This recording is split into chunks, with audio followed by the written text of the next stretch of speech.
Welcome, Dracuphiles, to Sundays with Dracula. Welcome to my house, and to freely and of your own will. This is chapter 12 of Sundays with Dracula.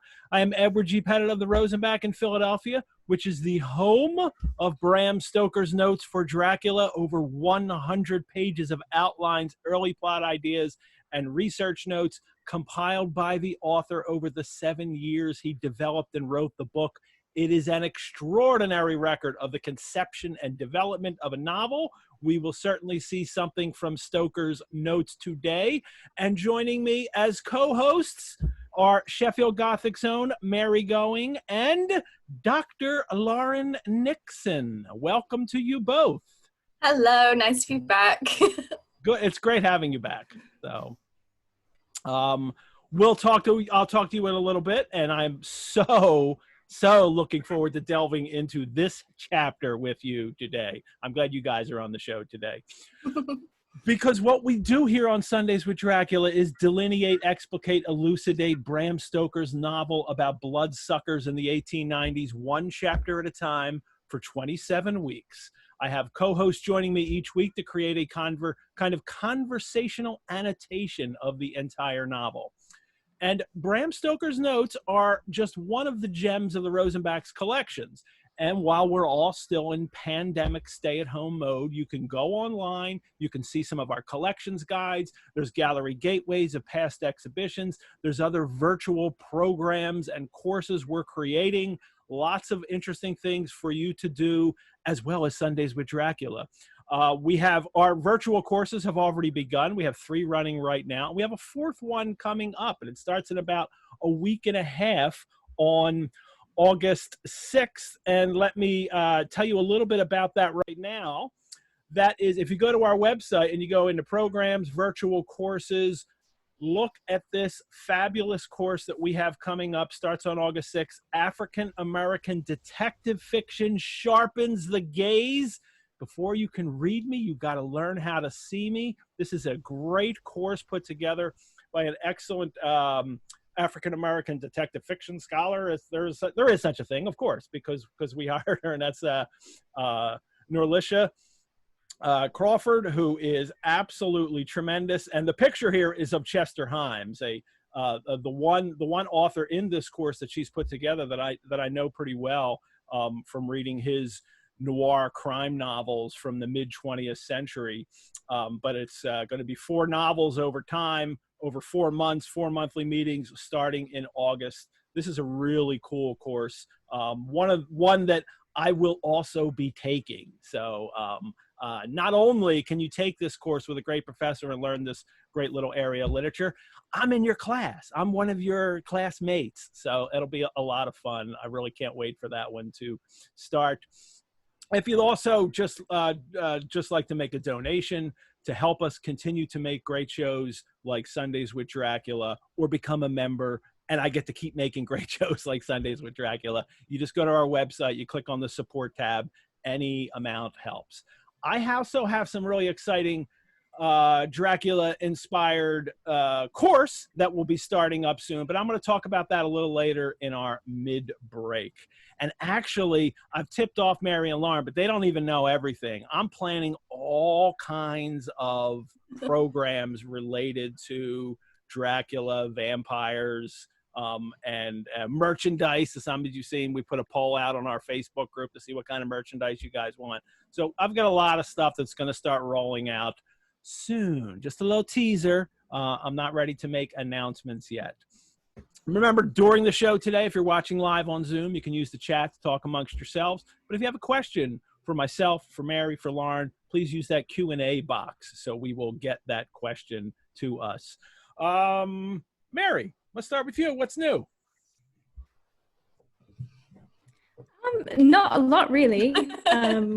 My mum came up a few weeks ago, so that was nice. It's basically just been me for the past few weeks in quarantine. But yeah, basically just more of the same.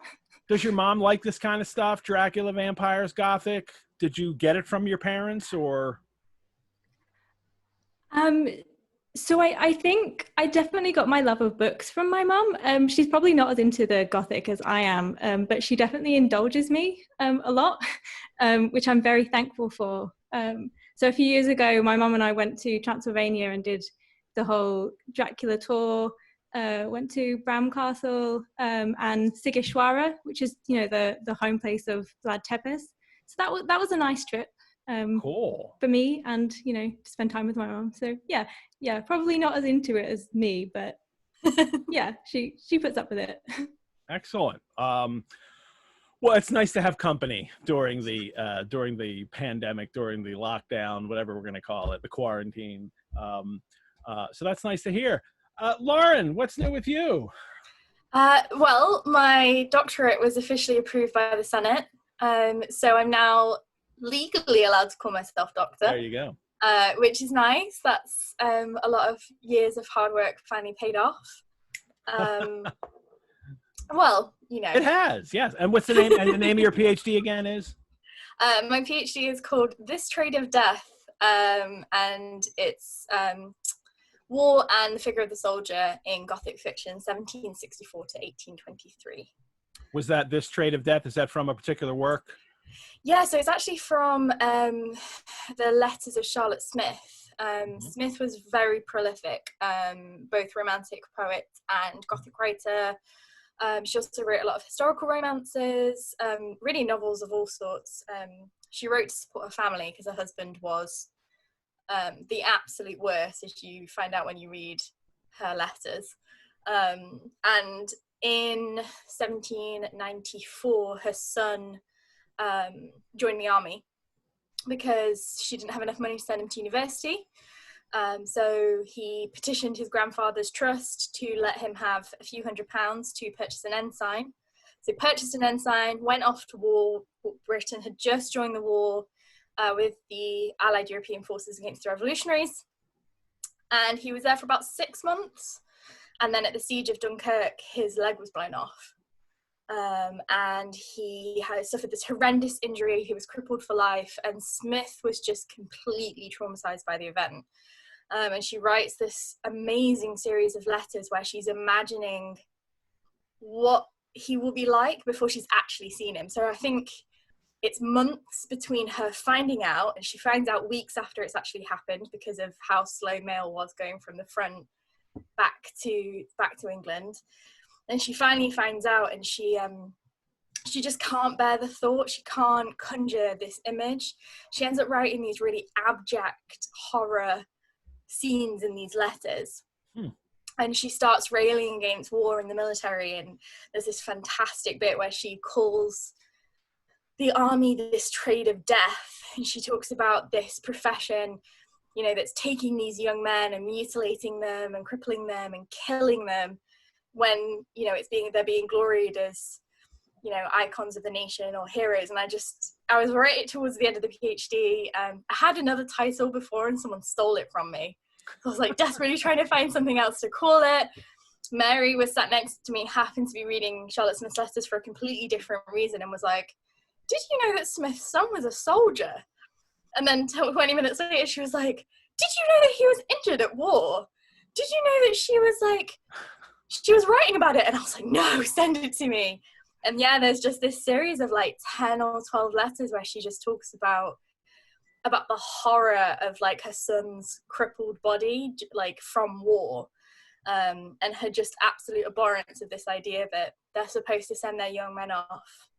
And yeah, she calls it This Trade of Death, and I was like, that's perfect. Cool. It's absolutely perfect. And she capitalizes death, so it's like a capital D, and I was like, this is just exactly sums my thesis up so perfectly.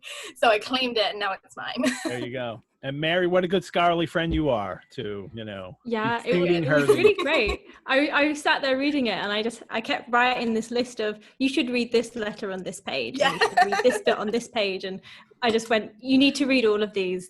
They're perfect for you. Are her letters on? Is it like a scholarly edition of her letters? Are they? I mean, I imagine they might be hard to find. You've probably got to go to the university library or something to find those. Yes, there is a scholarly edition of her letters. There is an ebook copy available. So if you have access to ProQuest ebook, which a lot of universities and institutions do have. I'm not sure what it's like otherwise, but if you know someone, if you've got a sister, brother, friend, cousin who's currently studying at university or teaching at university, ask them for their library login. There you go. Get on ProQuest. ProQuest has so much fantastic stuff on. But yeah, Charlotte Smith's letters are available.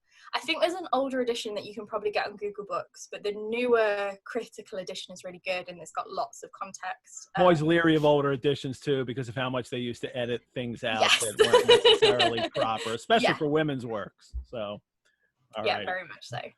Yeah, Smith's really fascinating. Highly recommend her. Good. All right. Well, congratulations. A lot of congratulations in the chat there for you. So well done. Thank you, everybody. And we will be first, what am I drinking? I am drinking today because again, this is enough. Last week I really wanted to have a brandy drink because of Quick Bring the Brandy, which I love. When any Victorian doctor says that, I get excited. But this one is it happens again in this chapter. So it is a brandy cocktail. It's really just a brandy. It's brandy with also a shot of the hearing cherry liqueur in it, so to kind of give it a little red tone to it. I'm not even sure how red that turns out, but it's definitely darker than it was. And I'm calling it the Victorian Quick Remedy, or Van Helsing's Quick Remedy it could be. So, but the Victorian Quick Remedy, it's brandy. Just drink it. There you go. You'll be better. So I certainly am drinking it. So that is my drink for today. I'm sure you guys have your lovely teas, right? Of course. We have some special guests coming up. We have our next special guest coming up will be David Scaal, author of Something in the Blood, the untold story of Bram Stoker, the man who wrote Dracula. As a biography, it has to have an enormously long title to it. And he will be on the show for chapter 16 on August 23rd, which I think you guys are scheduled for. So that should be awesome. Kim Newman, author of Anno Dracula, will be here on September 27th for chapter 21, the chapter from which his Anno Dracula diverges from Stoker's Dracula. And Christopher Frayling, Sir Christopher Frayling, will be the special guest for the very last chapter of the novel on November 8th. Which is Bram Stoker's birthday. I am looking forward to that. I'm still looking forward to grabbing a few more special guests in the intervening months. I think I'm going to bring Grady Hendrix back too, just because he was so much fun to talk to. You guys will absolutely love Chris Frayling. I once sat next to him at a dinner and he talked to me for about an hour about Twilight and pop gothic. And I was terrified. I was like a third year PhD student thinking, oh my God, that's Professor Frayling. And he was like, talk to me about True Blood. And I was like, yes, of course I will talk to you about True Blood. When I met David Scott, he came to speak at the Rosenbach actually before I worked there, but I managed to get in and then go to dinner with him afterwards. And well, they invited me. It was nice. And we talked True Blood like for a long time. So yeah, that was really great. I'm excited to have him on. It's, obviously he's such a big name in vampire studies, and so that'll be really exciting. The last couple of weeks we have opened the show talking about some adaptations of Dracula that we find particularly interesting. I talked about the 2006 BBC Dracula with Mark Warren. Tucker chose the 1968 Mystery and Imagination episode of Dracula with Denholm Elliott. And last week, Josh Hitchens talked about a really cool play called The Transylvanian Clockworks by Don Nigro. I am still waiting for my copy to arrive. I mean, he really painted it. And I never would have known of it. That completely missed that. Had you ever heard of The Transylvanian Clockworks? No. See, and part of it is, as Josh knows too, without Dracula in the title, nobody quite knows that that's what this is. And it's an adaptation of the novel. So for the stage. So I'm really looking forward to that. There's also, Josh put a link for that Transylvanian Clockworks on our Sundays with Dracula Facebook page, so you can order it. You have to order it through a certain company. Concord Theatricals, I think, has the copy of it. I couldn't find it on Amazon at all. Not that you should be buying books on Amazon anyway. They got enough goddamn money. But find another place to order it, and there's a link on our Facebook page for that. But Mary and Lauren have chosen a vampire show episode, to talk about today. So take it away. One of you go first. Mary, do you want to do the honors? Yeah, okay. So I immediately went to my favorite TV shows because of course I did. I think I emailed you, I can either do, you know, Buffy versus Dracula or a Dracula episode from Supernatural. So I've already talked a bit about Buffy versus Dracula, so I'll talk about Supernatural today. But they're kind of doing similar things. I'm prepared for both. So Okay. Well, Buffy versus Dracula is also really great, and it's really funny. I mean, they're both really fun episodes. And I think that's what I really like about them. They get that idea of Gothic play, and they play around with Dracula, but they also understand the kind of textualities of Dracula. So the character of Dracula as a text, and then the novel of Dracula as a text, but then also the other texts that have kind of come out of Dracula, so the movies and the films, and all of that, all that kind of heritage. So Buffy versus Dracula, Dracula is like a celebrity and everyone's very excited that he's come to Sunnydale and it's very funny. And I think Willow O'Tara makes a joke, you know, in Sunnydale, as a rule, don't trust pasty men in capes. He's very out of place as a Sunnydale vampire.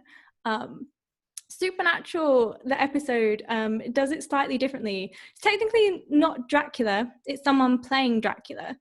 But I think that makes it a really interesting adaptation as a kind of episode, and that kind of monster of the week episodic nature. Mm-hmm.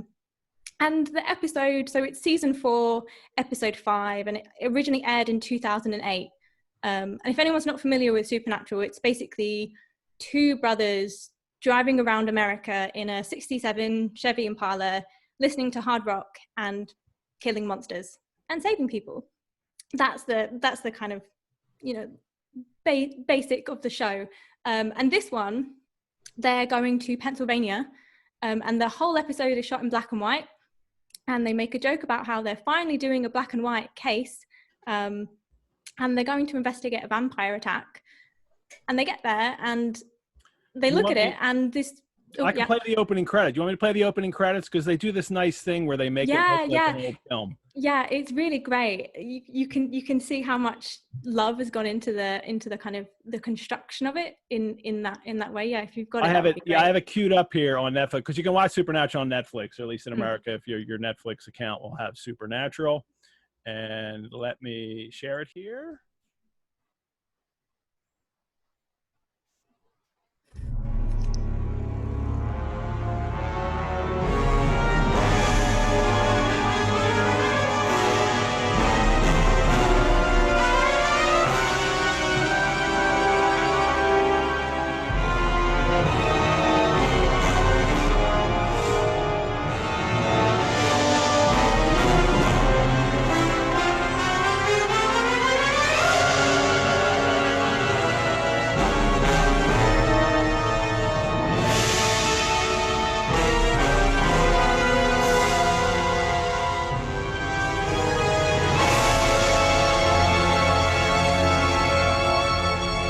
I love this music, and there's this great violin note right here.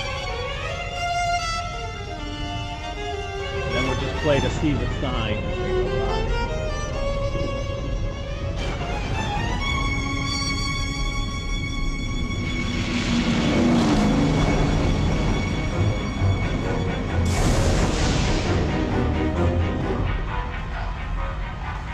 All right, in lieu of just watching the whole show, which I just want to do now again.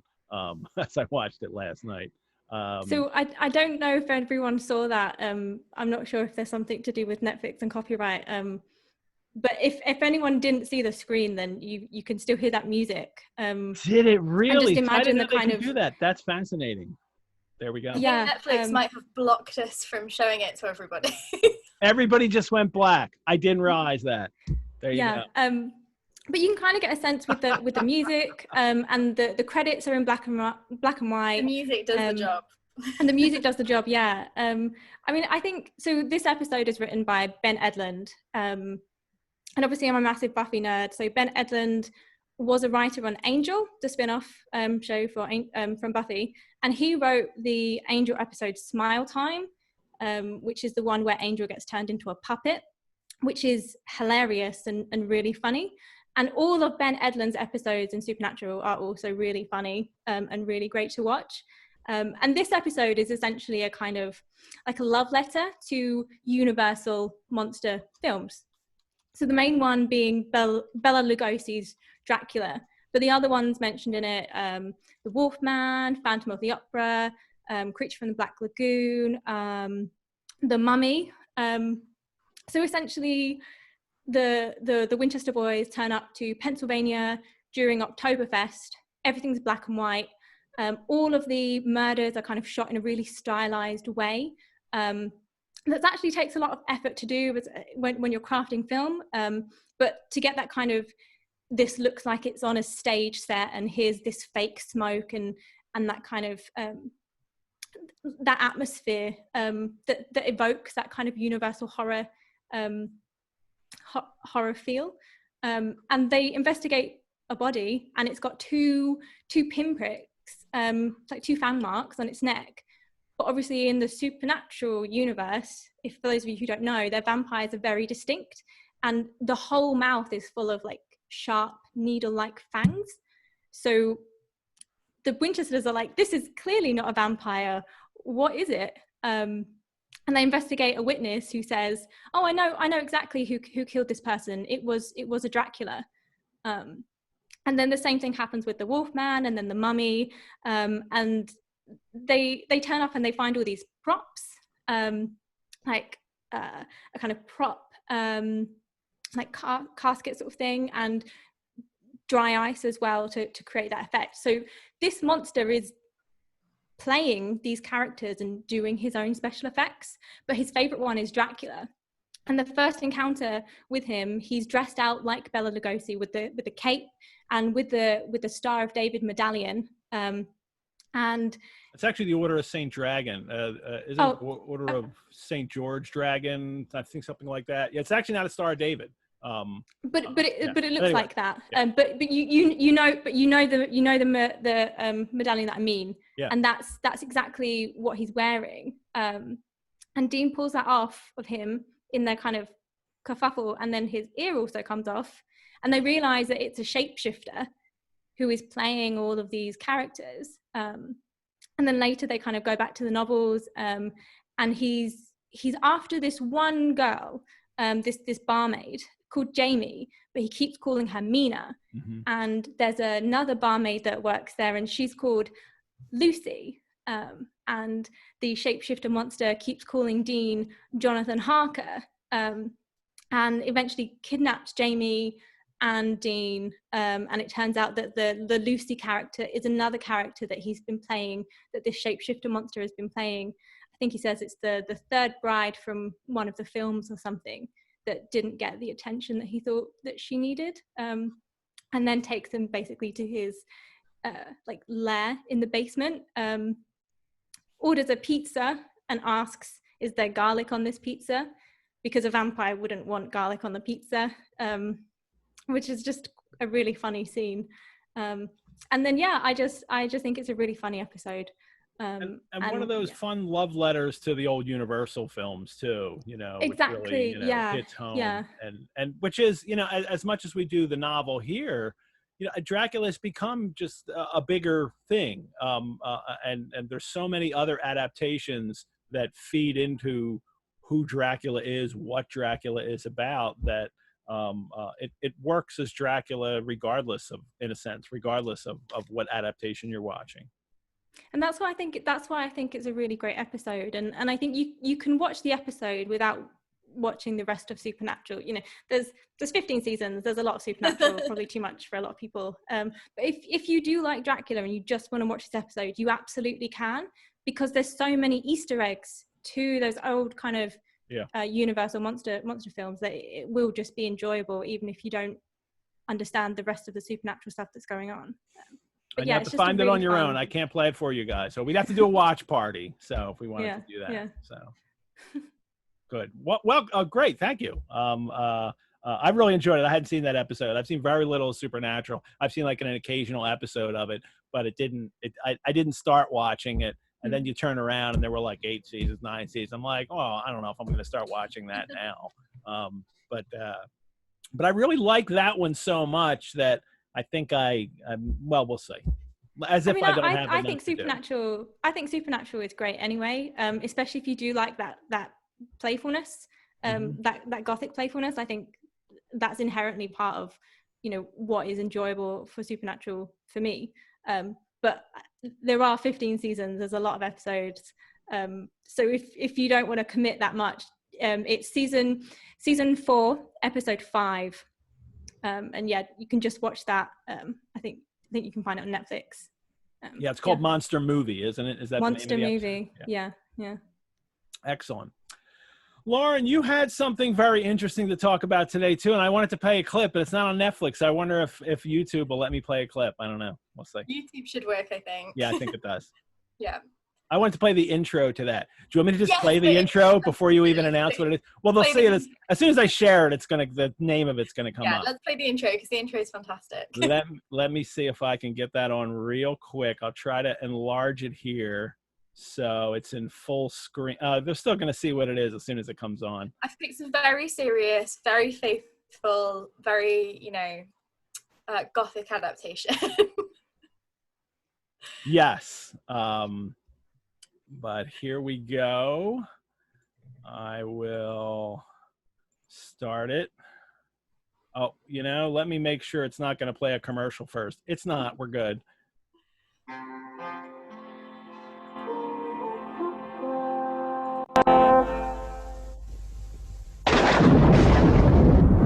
Can you see it? Castle Dracula, home to many centuries to a dreadful dynasty of vicious vampire ducks, the Counts of Dracula. Legend has it that these foul beings can be destroyed by a stake through the heart or exposure to sunlight.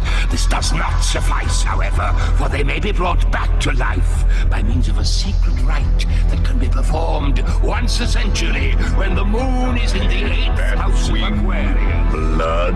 Are you getting? The latest reincarnation did not run according to plan. In the heart of Transylvania, in the vampire hall of fame, yeah, there's not a vampire any other. You won't fight beast for man, cause he's a vegetarian again, and things never break blood. If you're looking for some fun, you can always count upon the wild back one they call Dracula. Hey, Count Dracula. All righty. Okay, so yes, my favorite Dracula adaptation is Count Dracula. It ran from I think 1988 to 1992 or 93, and it repeated a lot on children's TV in the UK, kind of all through the 90s. And there was a lot of stuff like that. But Dracula, I used to absolutely love it. So Dracula was, the kind of conceit was that he was the latest reincarnation of the Counts of Dracula, and there had been all sorts of, different incarnations, each more terrible than the last. They have a vampire hunter called Von Goosewing, who is the Van Helsing character. But when the last Dracula was reincarnated, Nanny, who is a great character and calls him Ducky Poos, which my mum used to call me all the time when I was a kid. Accidentally what did she call you? Nanny calls Count Dracula Ducky Poos. Oh, Ducky Poos. Which I just used to think was really hilarious. He's meant to be this terrible vampire, but the most recent Count Dracula is a vegetarian. He doesn't want to suck blood. He wants to eat carrots, and he wants to. His whole thing is he wants to be a film and TV star. But he has no reflection, so he doesn't show up on the cameras. And it's just a really delightful TV show that does that thing that I really love, where it consciously engages with the source material whilst creating something new. So the jokes work on a kind of multiple level. They work for little kids watching it that have kind of no idea really what Dracula is, maybe have kind of a passing cultural knowledge, but even watching it as an adult, you have that kind of awareness of what tropes they're engaging with and what jokes they're making. And I think when you look at Dracula, like it's a really funny kids TV show, but on a serious level, it sparked a lot of stuff, and you can kind of tell what creators now were watching when they were children. And you get stuff like Over the Garden Wall, which I've talked about before quite a lot, which is it's on Netflix as well. It's a 10-episode series, which is a sort of new American Gothic. And it sort of does this kind of like, you know, it engages with Poe, it engages with, you know, things like Sleepy Hollow. What's that called again? It's called Over the Garden Wall. Over the Garden Wall? Over the Garden Wall. Why do I not know this one? Oh, it's absolutely fantastic. It's so funny. But the reason it's so funny is because it's so like Dracula. It's aware of the source material so well. And I just love things that do that. I loved Dracula as a kid because I just thought it was hilarious that there was a vegetarian vampire. And one of the kind of recurring themes in Dracula is that they're trying to turn him evil, because Igor, his servant, is upset that he's not a proper vampire, and then von Goosewing doesn't believe that he's just harmless. So it's kind of this ongoing, like, quite funny, quite playful, but most of the episodes are sort of employing well-established Gothic tropes or conventions, be it from Dracula as a text, from other vampire texts, from just the Gothic in general. It's similar to the Supernatural episode. It does a lot with like Hammer and Universal, and I just think it's really special and really magical in terms of that playfulness that cartoon in particular as a medium gives. And I think you see then a lot of stuff coming through, like Adventure Time and Over the Garden Wall, and a lot of 90s kids cartoons had that kind of like very Gothic element to it. Even things like, you know, Ruby Gloom and Emily the Strange in the kind of 2000s, I think it makes all that kind of stuff possible. But yeah, if you didn't watch Dracula as a kid, I highly recommend going back to it. It's a really delightful Do you think it show. influenced you as well in Yeah, definitely. Yeah. Yeah, I very much, as a gothicist, I'm super scaredy cat. Do not do well with horror. I can read really disturbing things, but I can't watch them. But what I really love is stuff that does that kind of like camp fun. There's still something sinister in the background maybe, but I really like things that use new mediums. I play a lot of video games, but also I work on video games, and so things like video games, cartoons, graphic novels, I like to see how we use those mediums to adapt these sources. Because something new always comes to it. You know, when you get a cartoon, you have things that you can't do in a live action adaptation or on a stage adaptation, and you can maybe be a bit more playful and lean into that kind of that Gothic campness, which is just what I love so much. And that intro is certainly that too, which, you know, So good. I mean, even a pentacle drawn on the floor, and Yeah. you know, I'm sure Satanic Panic people were a little upset about that, but yeah, that's a lot of fun. Yeah, definitely. Awesome. All righty, people, you watch Supernatural. You can watch old episodes of Count Dracula, which I even found on YouTube to watch. So as a spinoff from Danger Mouse. Did you watch Danger Mouse when you were a kid? Spin-off from Danger Mouse, and Danger Mouse in Danger Mouse, Dracula is evil, and he's quite different. And they also, I think, was it Heckle and Jekyll? Danger Mouse had as well. Yeah. But yeah, I had older cousins, so all that kind of stuff as a kid, I watched religiously, and I think definitely has influenced my interests as a scholar. We watched a lot of He-Man and a lot of She-Ra and Thundercats and things like that. So I think that's why I'm always like, oh, have you seen Over the Garden Wall? Have you seen this thing? I just really love that kind of stuff. Awesome. All righty. Well, you know, with if there was a vampire ever on He-Man, we could definitely bring that in somehow. But yes, I will write my find out if there was a vampire at all on He-Man at any point. So, because usually I remember, you know, I mean, I was a kid in the 70s, and almost any TV show, long-running TV show, would have, like, especially comedies, would have an episode that had some kind of vampire on it, a monster. Maybe it was a Halloween episode. So it frequently happened. And yeah, it means I get to bring in X-Men to stuff all the time because Dracula crops up multiple times in X-Men. So it means I get to talk about every now and then. I'll be like, well, in X-Men, Dracula is in love with Storm. all righty. Well, that's great. So thank you so much, guys, for bringing that little extra. It says extras to everyone today.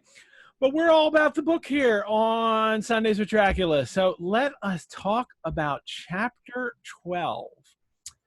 And when last we left in Chapter 11, we were reading Lucy's memorandum in Stoker's notes. It's, their night of terror about her experience with Berserker, the wolf who came, breaking through her window. Her mother died. The maids were drugged. And we had a lot of talk last week about, are the maids in on this?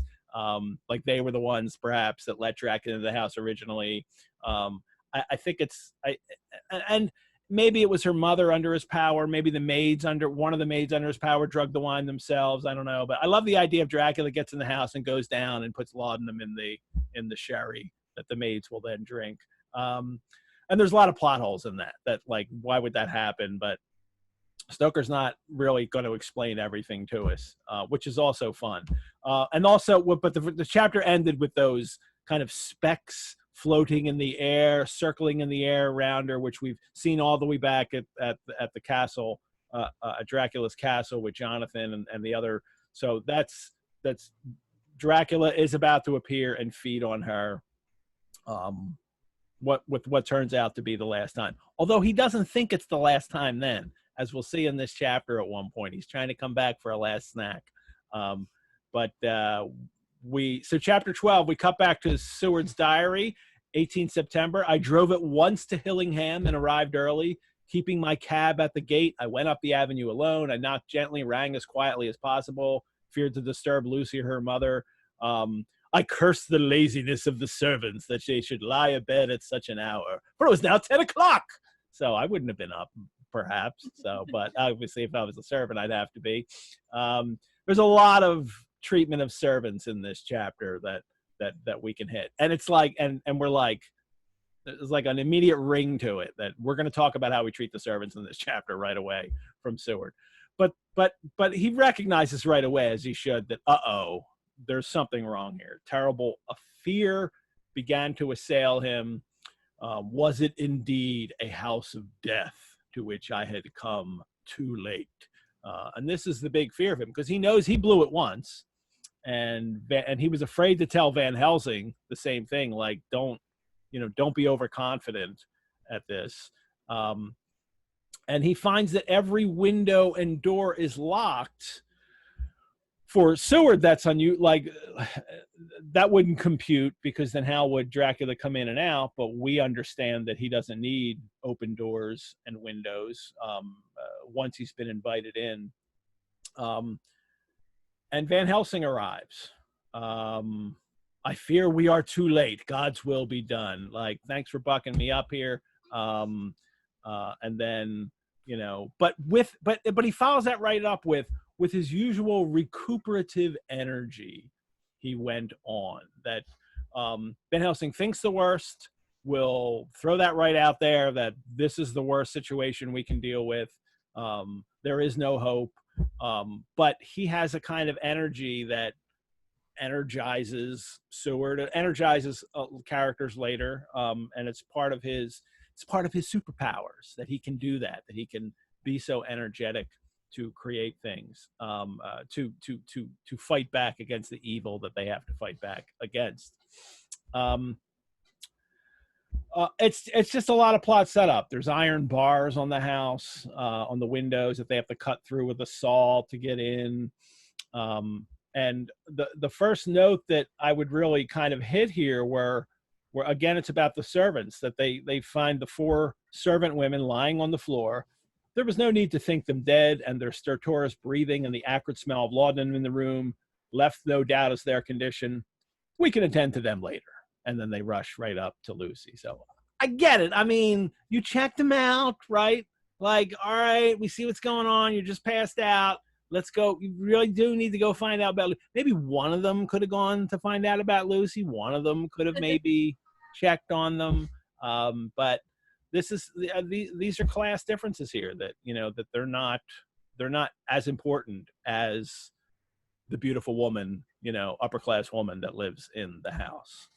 Yeah, I mean, the treatment of servants in Gothic is quite an interesting thing. There's a really great book about the Gothic and servants by Kathleen Hudson that came out last year, and Kathleen did her PhD with us, so I can attest to the quality of the research. But she looked at kind of the shifting presentation of servants in Gothic, and they are quite frequently just used as plot fodder.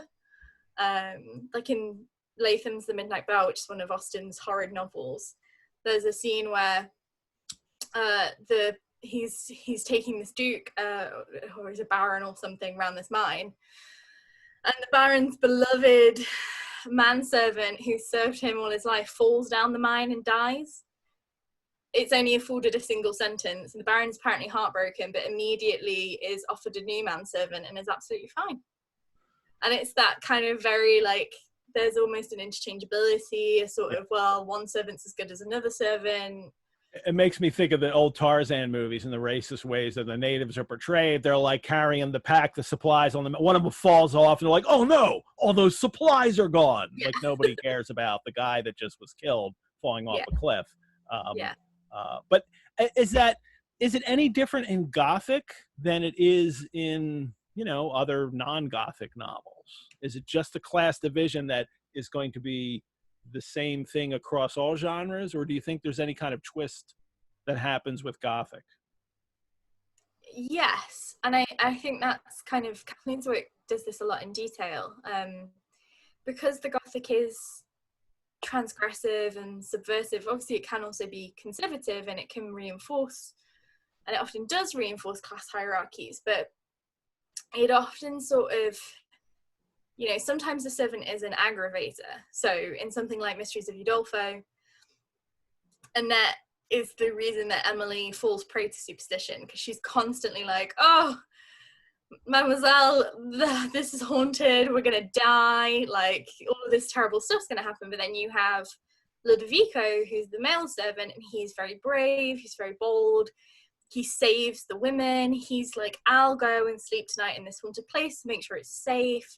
So you do have this kind of strange dichotomy, and I think a lot of scholars would probably argue it's gendered. Male servants have a slightly more noble than female servants. Female servants tend to be superstitious, and they tend to kind of, you know, detract from the climax of the plot. So Annette gets in the way a lot, and she takes about 10 minutes to tell her anything. So you're kind of thinking, oh my god, what just happened?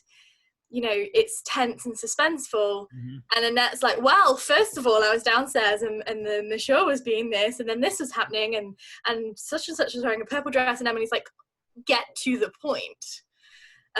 Whereas male servants are very kind of like, very noble, very heroic, often when the hero isn't. So Romance of the Forest, Peter the male servant, the heroine Adeline is trying to flee from this lascivious count who's trying to false marry her, ruin her. So she jumps out of a window and she's fleeing through the gardens, and she comes across, she hears a male voice and she starts to panic. And it's actually the servant who has abandoned his master because he feels so much for Adeline. He knows that she's, you know, virtuous, that she's alone, that he's like, well, I have to save her. So he leaves his employer, he leaves his employment, and he goes to save the heroine, and he safely transports her to his hometown, and there she finds refuge. So you do have this weird, sometimes the only reason the hero or heroine survives is because of the servant, and then other times the servant gets in the way, allows the bad thing to happen because they're superstitious or they dilly-dally, or is just completely interchangeable. One servant dies, is replaced by another servant, and there's no kind of acknowledgement of them as an individual. They kind of exist as extensions of their masters or mistresses. But it's quite interesting, and obviously later on they become quite a tense figure in themselves when you get to stuff like Daphne du Maurier's Rebecca, or Gaslight. The servant becomes an intentional aggravator and is kind of the source of the gothic terror. Stoker had a note in his file. Well, there were going to be these, mute servants that he had.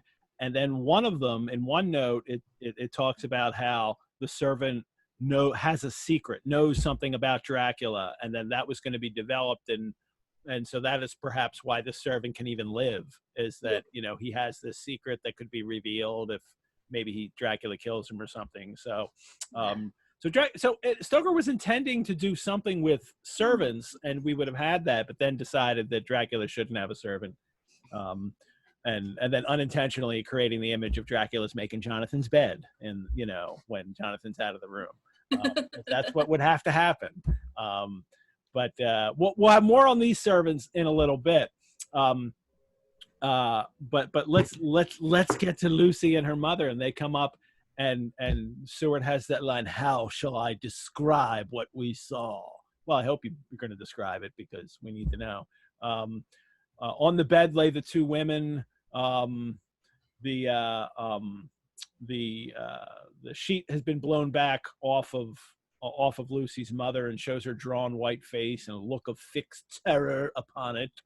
And then by her side lay Lucy, face white, still more drawn. The flowers have been were removed, and then the wounds are on her neck. They're looking horribly white and mangled. Without a word, the professor bent over the bed and leapt to his feet and cried out, "Quick, quick, bring the brandy." So, which is what a good Victorian doctor does. And then he rubs it puts on her lips and gums. Hey, that's great. But then her wrists and palms, and all I can think of is what a waste of the brandy. But I recognize what's going on. They need to warm her up. They need to get the blood circulating in her.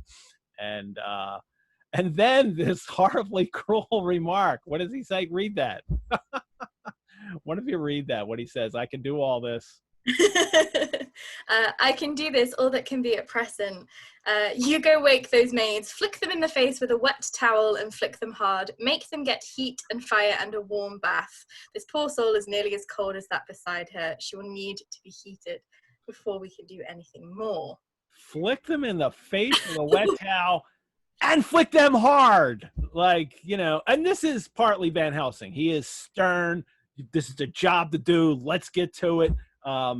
Don't mess around, let them know how serious it is. But really, so can you just say wake them? Yeah, they've just been drugged. We don't know if anything else horrible happened to them. It could have been terrorized. We have no idea what has happened to them. But they're servants, and they have a job to perform. And that is their sole role, right? There's no personhood to them.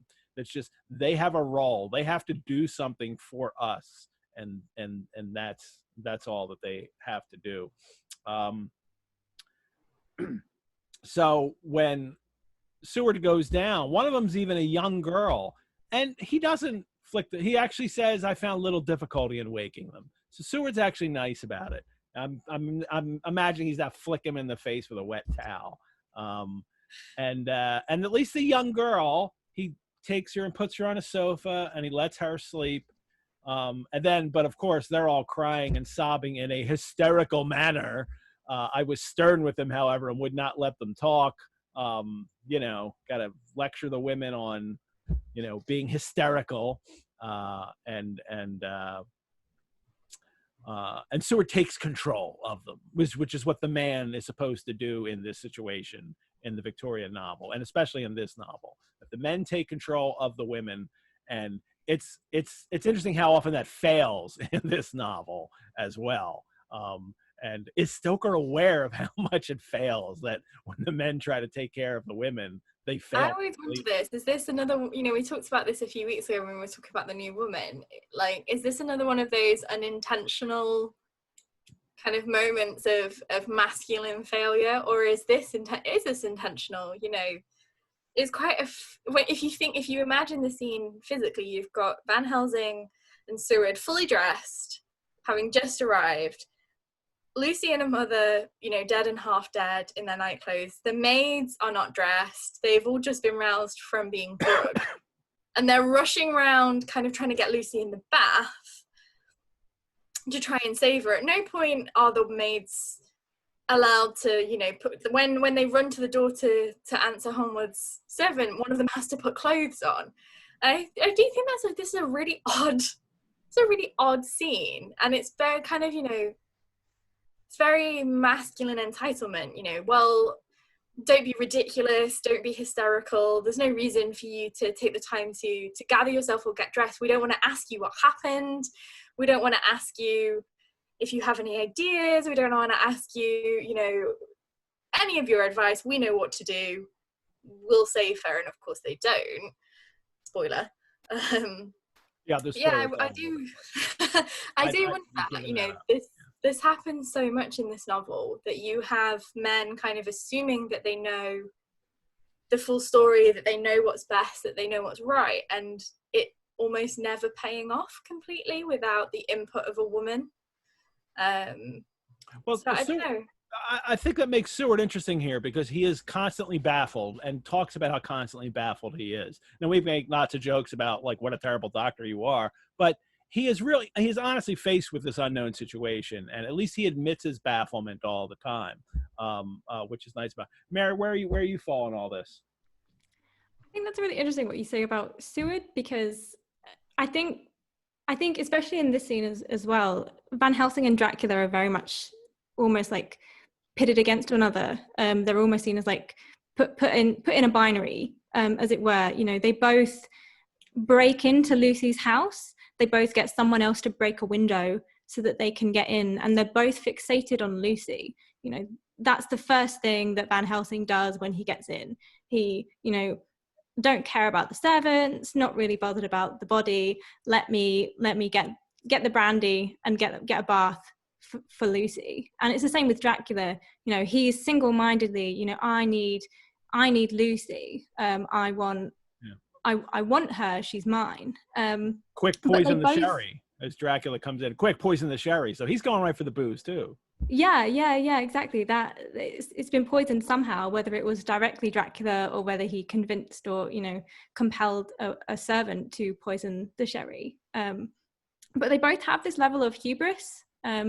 You know, Dracula maybe didn't realize that Lucy had all these strong men who would be willing to give up their blood for her.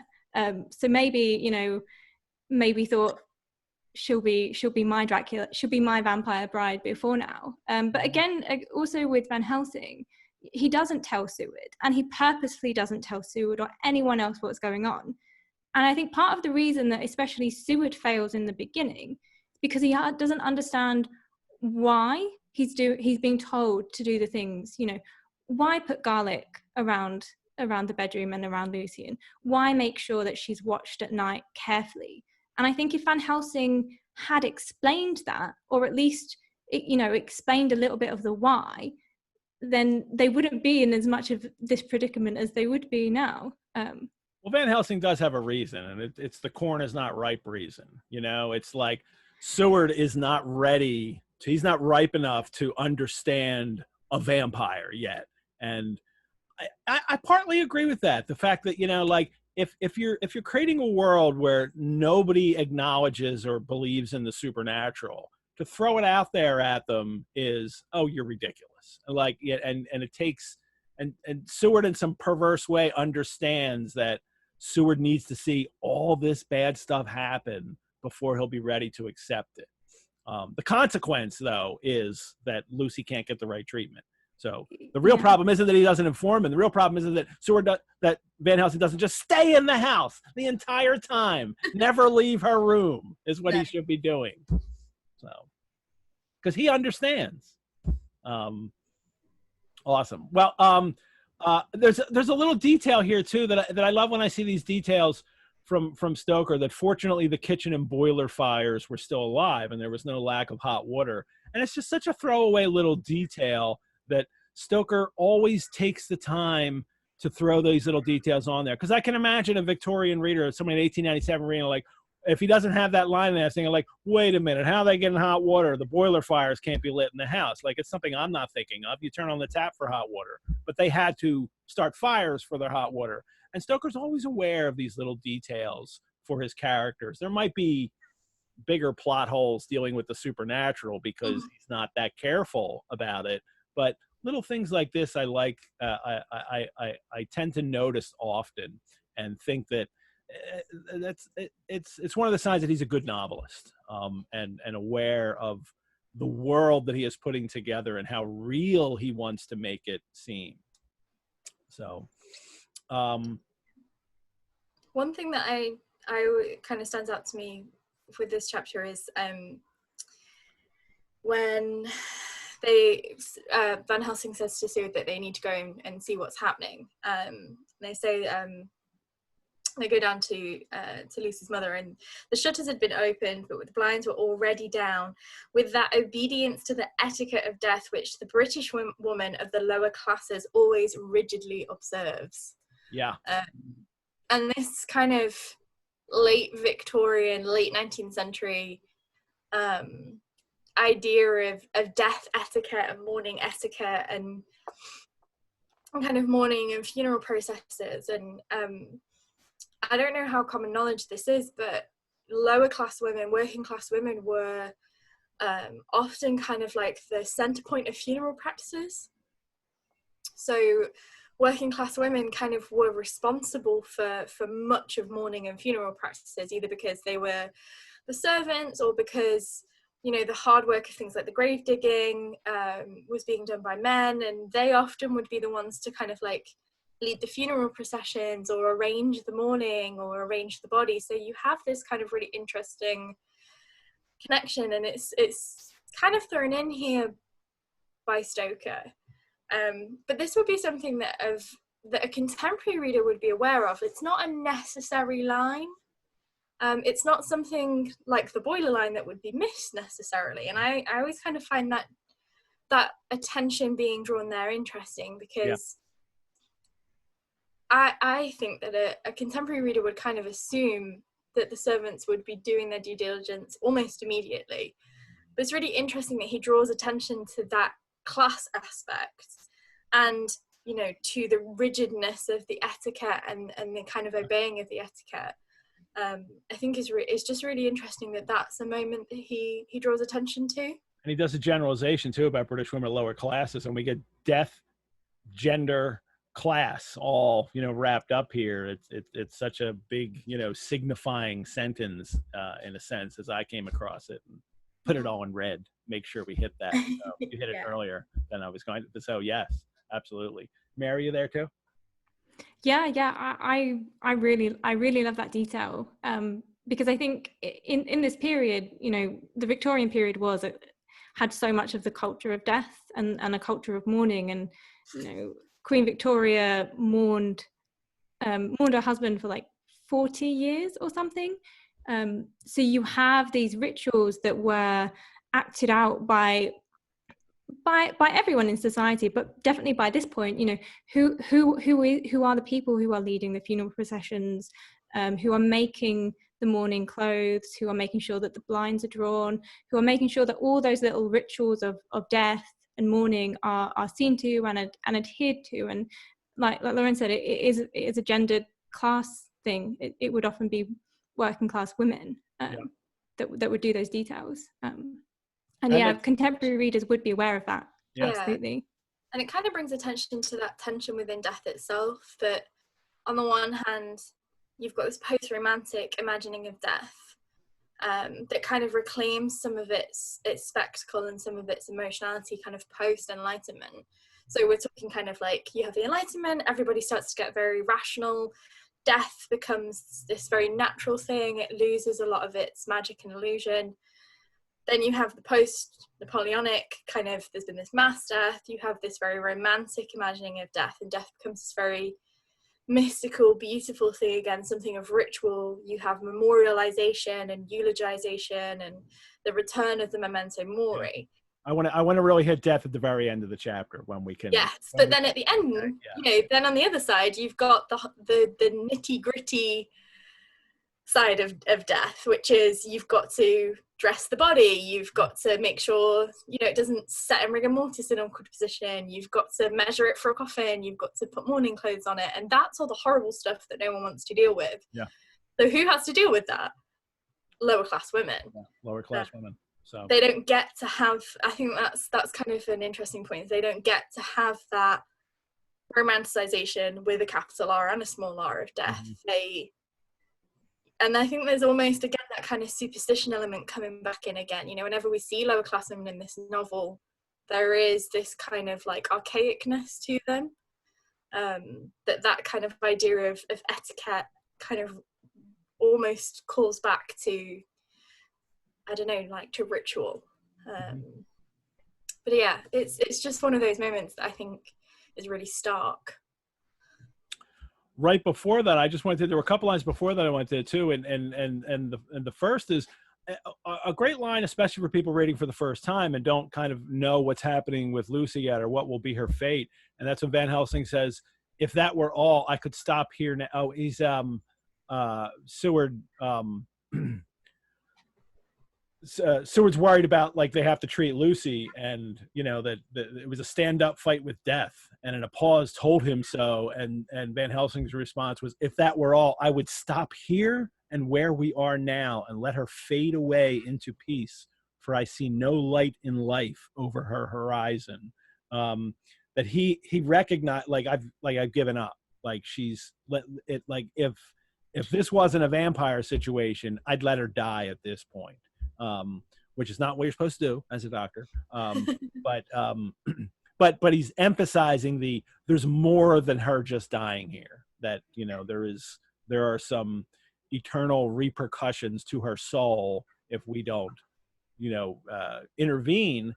And then he's got that line, "The first gain is ours, check to the king," which is, this is a very serious thing for Van Helsing, but it's still a kind of game. It might be a deadly earnest one, but it is this, you know, these men are playing this deadly earnest game with Dracula. And it makes me think later, especially later, that it's only Jonathan who won't have this kind of sportsman attitude to all of this, you know? And not only is he not in that band, like they all knew each other, Seward and Arthur and Quincy were all together fighting or something. But Jonathan was also attacked. I mean, just as the women in this, you know, novel were attacked, Jonathan was attacked too. So it's now, he never has that sportsman attitude later in the hunt for Dracula. But Van Helsing tips the hat, I think, right here with that attitude with "check to the king." It's a, you know, a chess reference. So then we get the detail about the shutters, the blinds down. But let's take a mid-break, and which I like to do every show now. And for the mid-break, I want to mention again the monthly book discussion course that I will be starting. It's called "Read the Blood of Dracula." The idea of it is that we will start with Dracula and then go back and read the works leading up to that, and then hopefully this is successful enough and we'll read all the works that came after it. But Dracula, it winds up the urtext even for the books before it, because it's so hard to read early vampire stories without having some kind of Dracula lens on us. It is an ongoing monthly seminar on a Tuesday evening. I will share the page with you in just a moment. And it begins soon. If you go to the Rosenbach page, you go to programs, virtual courses, Read the Blood of Dracula, and you can register for it here. You can register for just one session, and anybody can register for it right now. Last week it was Rosenbach members only. Now anyone can register, $25 per session, or you can register for all of them for $125. There's 5 on here so far, and it is different than what we're doing now in that I'll be using a Zoom meeting format. So we limit it to only 25 people in the class. So we'll all be on the screen at the same time discussing these works. And we're going to begin with Dracula on August 18th. And then we'll go back in September. We'll do folklore, vampire folklore. October will be Byron and Polidori. November is the short story, The Mysterious Stranger, which really influential on Stoker. There's a lot of little pieces of Dracula in that. And then in December, we'll do Carmilla.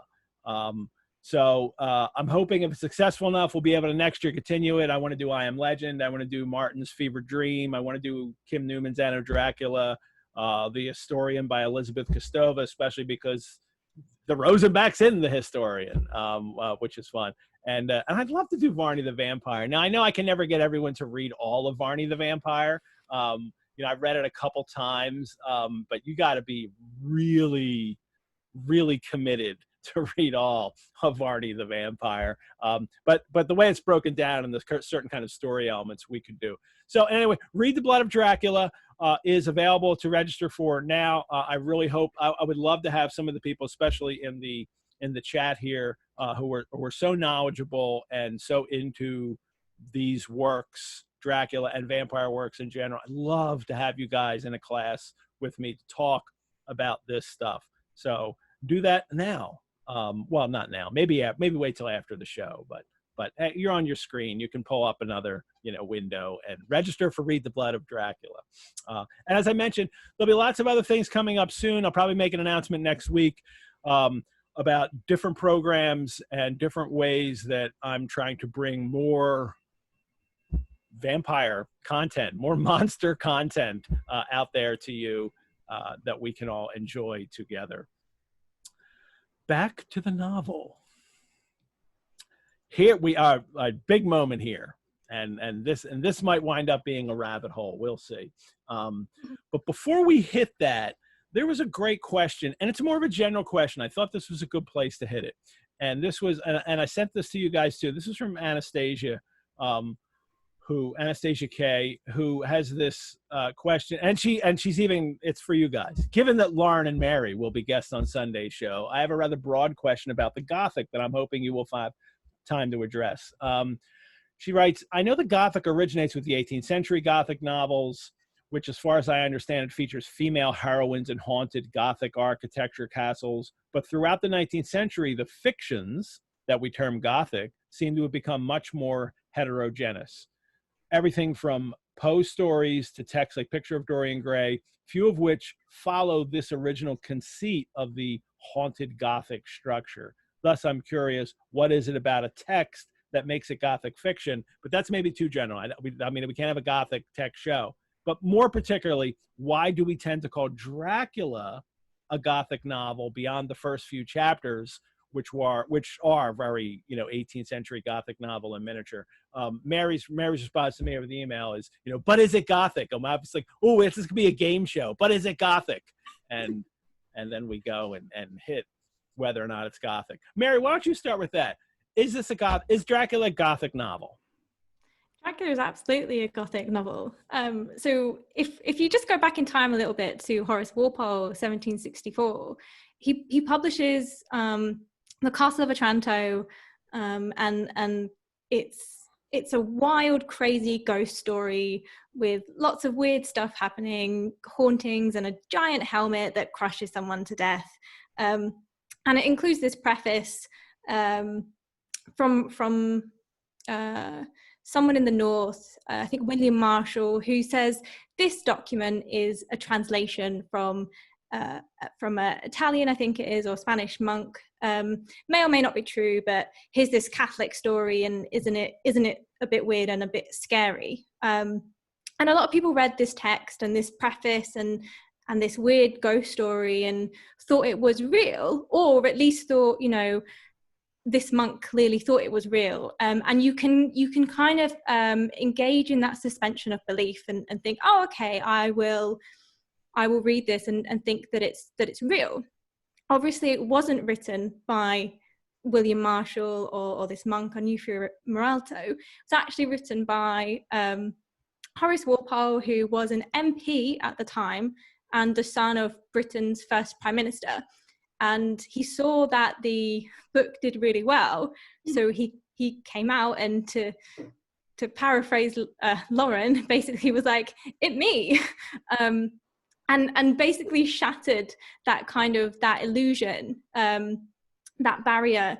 And, I've created all of this stuff. But in that kind of sequence of events, you get the found manuscript tropes, you get the transgression of boundaries, what's real, what's fictional, and also, supernatural versus natural.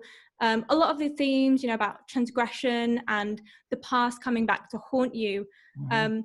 And also you as a reader get to engage in that. You can read these documents, you can read the Castle of Atranto, you can read the first preface, and you can read Horace Walpole's later preface, and you can construct how that text fits together. So there's that idea of Gothic play and performance.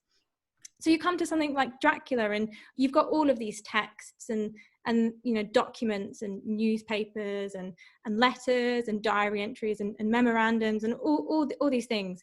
And you as a reader can play with that. You can engage with that. Whether you want to suspend your belief or not, that's up to you. Whether you want to believe everything that's written or not, that's up to you. Someone has obviously ordered them. They're not necessarily always in chronological order. So you have to think about that.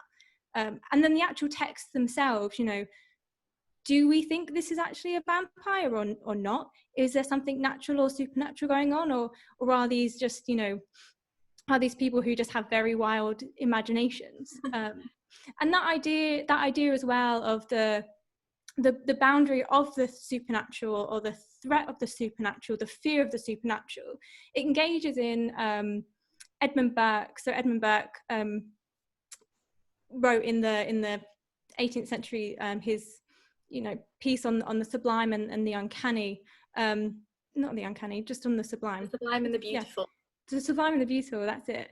And the point about the sublime is that it's almost terrifying, but it terrifies you so much that it works your imaginative muscles. So if you think about an expanse of an ocean, or a mountain, or a giant animal, or even something supernatural, so he goes back to Paradise Lost, and death, that kind of figure who's almost unimaginable, but terrifying. This great expanse of darkness. He's a warrior, he has a crown and a spear, but he doesn't have any shape, and he's terrifying. And that kind of works your imaginative muscles and expands your imagination. And Anne Radcliffe picks this up as well. And this is also something that's there in Dracula. Some parts of Dracula are really scary. And that kind of fear, engaging in that sublime, it's not just limited to the castle bits at the beginning, it's there all the way through. And that fear, we know that this is a fictional book, but we can suspend our belief, and we can engage in that kind of play, and let ourselves be scared by that.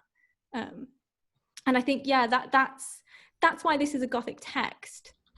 There's other reasons as well, but I think that for me is what makes it interesting, is that it really does engage you as a reader, and you can keep coming back to it and find new things, and keep building on your imaginative world.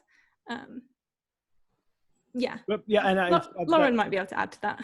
Yeah, but especially that supernatural threat from the past, which seems to be across Gothic, and that is all of Dracula. I mean, is the supernatural threat from the past. And one of the big differences that I think that happens in the 19th century is that so many authors take all of these Gothic tropes and they plop them down into modern environments. This is the whole American Gothic, what happened to Brockton Brown, and then later in Philadelphia with Poe and George Lepard, to plop them down in the modern contemporary situations. And but they're still Gothic works.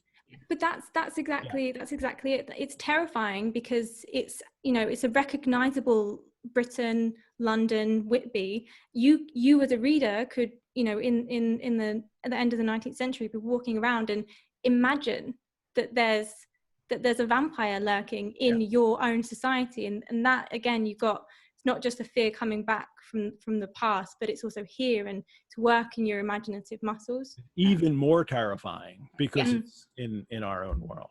And that familiarity is really important.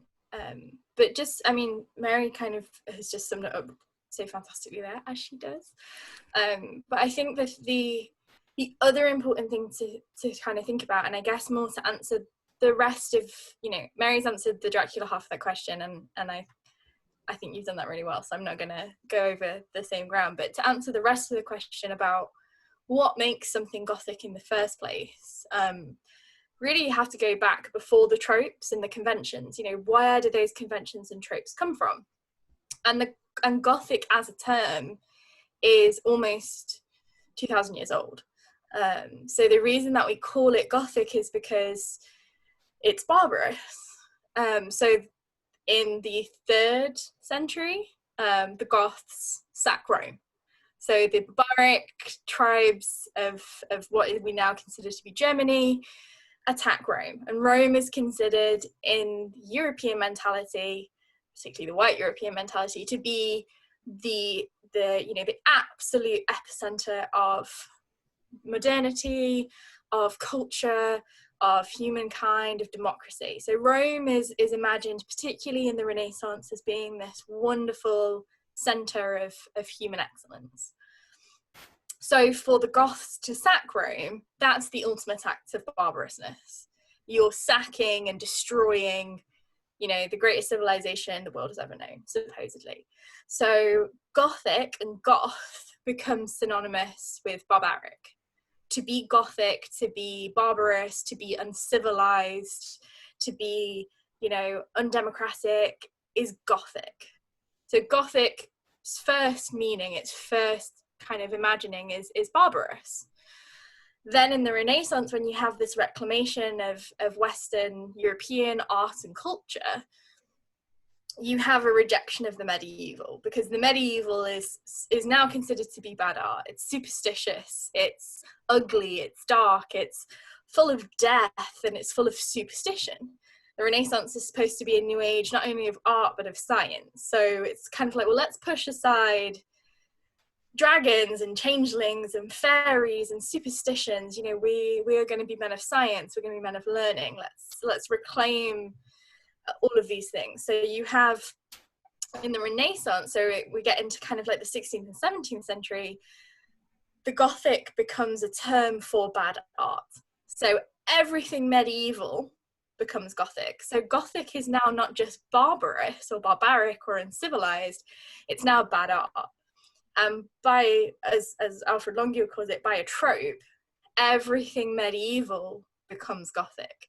So if you think about medieval art and architecture and culture, you've got Arthurian romances, you've got things like, you know, the Spencer's The Faerie Queene, and you've got these wonderful tombs in places like Winchester Cathedral where you've got the statue of the entombed as they were in life on the top, but then you've got a decaying skeleton underneath. You've got memento mori, you've got devils, you've got, you know, fairies. So supernatural, death, lineage, legacy, anything ancient.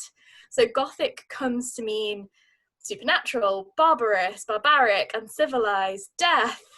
You know, it comes to mean all of these things. So when you get to the 18th century, you have this kind of like anxiety about British national, well, there's about 700 years of anxiety about British national identity, but all of a sudden everyone's like, ooh, classicism, neoclassicism is very French. You know, we've got sensibility and sentimentality, and we've got, you know, the salon styles. Do we have anything that's British? So they look back to the medieval and they're like, oh, maybe the medieval romances weren't that bad.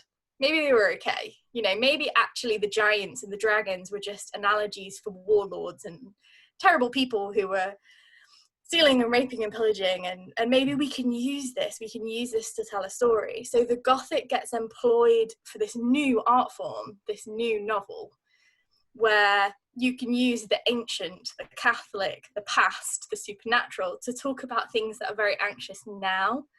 So if you think, I mean, to use Dracula as an example, you've got the fear of invasion.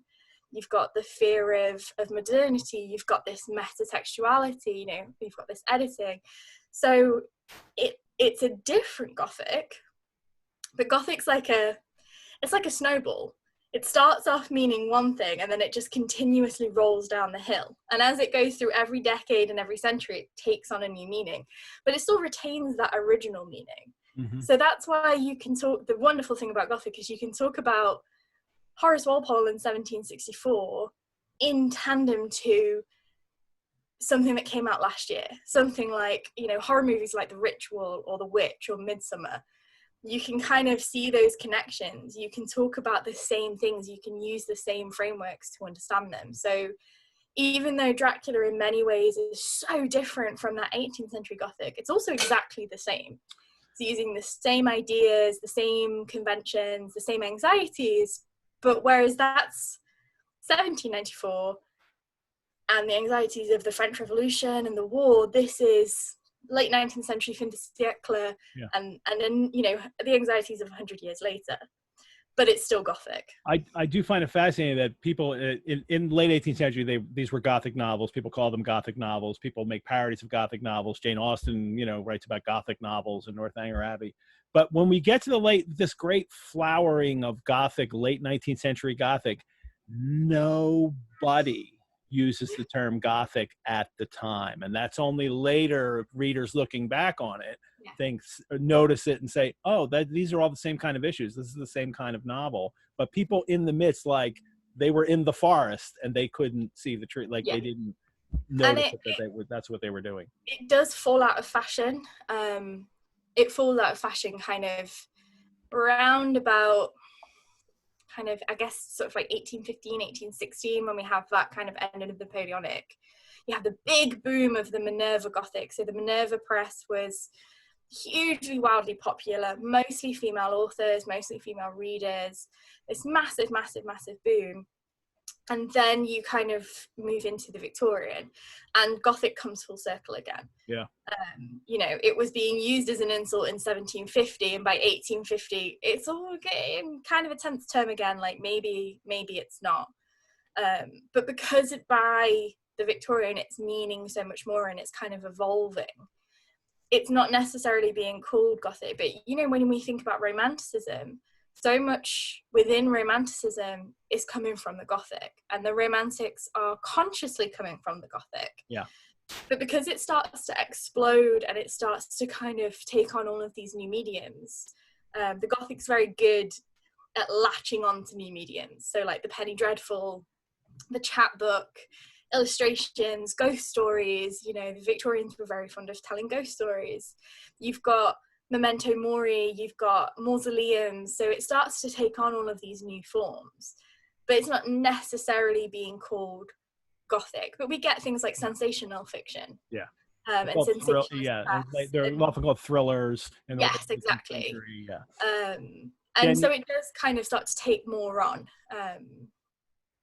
Danielle had a clever comment here in the chat that Rome invited the Goths into the empire, like Dracula needs to be invited into the house, in a sense. Like you invite your worst fear in, and it comes to destroy you. But also, Dracula sometimes winds up feeling like a meta Gothic novel to me, in a sense. Well, because he's maybe Gothic anyway. Like literally, he's possibly a goth. Yeah, and he talks about that in the beginning, about the barbarous hordes and all that. So he is really in the tradition. And I think that's something that got lost for a while, and then kind of it's not a great adaptation, but Dracula Untold tries to kind of take that back on, and Castlevania does it really well. This kind of, well, actually he is from the barbarous times, and in the same way that Poe looks back at England as being barbarous because it's archaic and it's, you know, it's not modern,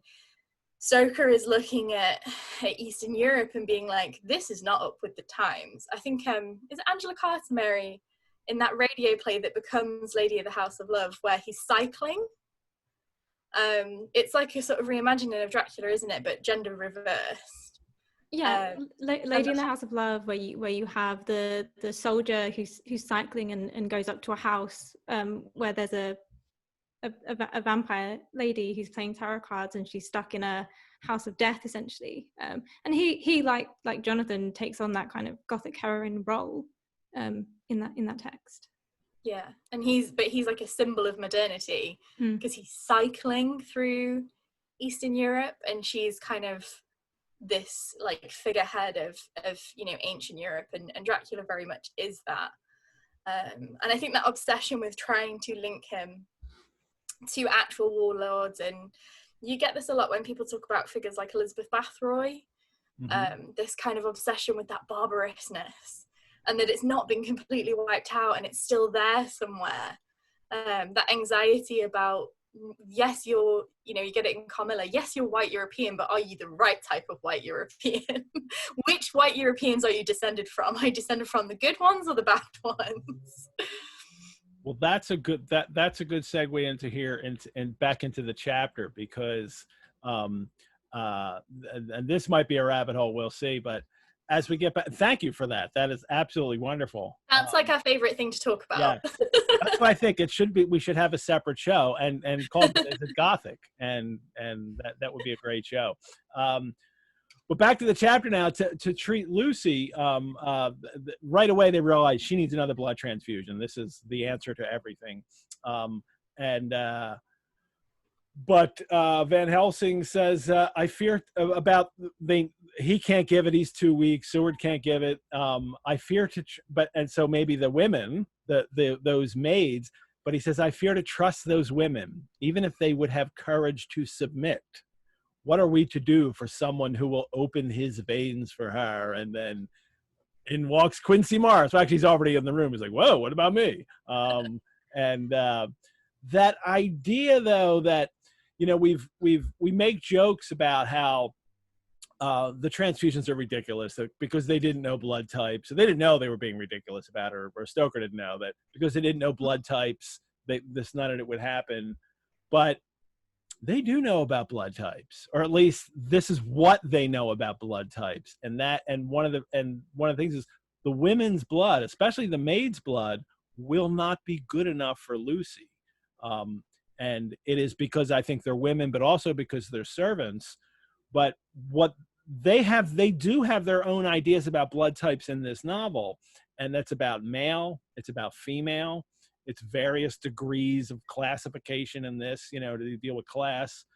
And also race too, I think would play a type into what they thought of as blood type. Like certainly, a person of a different race doesn't have the same blood as you couldn't mix them. And this winds up being something in the other vampire novel of 1897, doesn't it? In Florence Marriott's Blood of the Vampire, is all about that tainted blood, isn't it, of the vampire? Like she's part Creole. That's really interesting, because there's a bit later with Quincy that made me think of the Blood of the Vampire, because Harriet Brand is tainted on both her paternal side and her maternal side. So her father is kind of this horrific vivisectionist scientist who does all these horrible experiments in the West Indies. He's been kicked out of Switzerland because he's so horrific, and he does all of these experiments on slaves essentially. And her mother is characterized in quite, very racialized, racist terms. But her grandmother is said to have been bitten by a vampire bat. And it's almost as if that vampire bat biting her grandmother then kind of infects the blood of her mother, who is, described as a horrific, hungry woman, who a half-caste woman, voluptuous, all of those kinds of things, and her appetite is very much linked to that initial vampire bat, and as if she's tainted, and then her father's tainted because of all these experiments, and then therefore Harriet Brand, and one of the reasons that she is so threatening is because she is mixed race, but she looks almost white. So you have that anxiety about, that racist anxiety about people of color, and especially mixed race people, passing. but potentially passing on their tainted blood, whether it's because she has this lineage that goes back to enslaved people, or whether it's, you know, because it goes back to that vampire bat bite. She's tainted either way you look at it. And definitely in Britain, there was that whole anxiety around interracial marriages. And that's why Harriet is a threat, because what if she marries and has a baby and then taints the British population? And that class thing comes in there as again, because there's this idea that's starting to fall out of fashion by 1897, but is still very prominent and is linked to things like phrenology.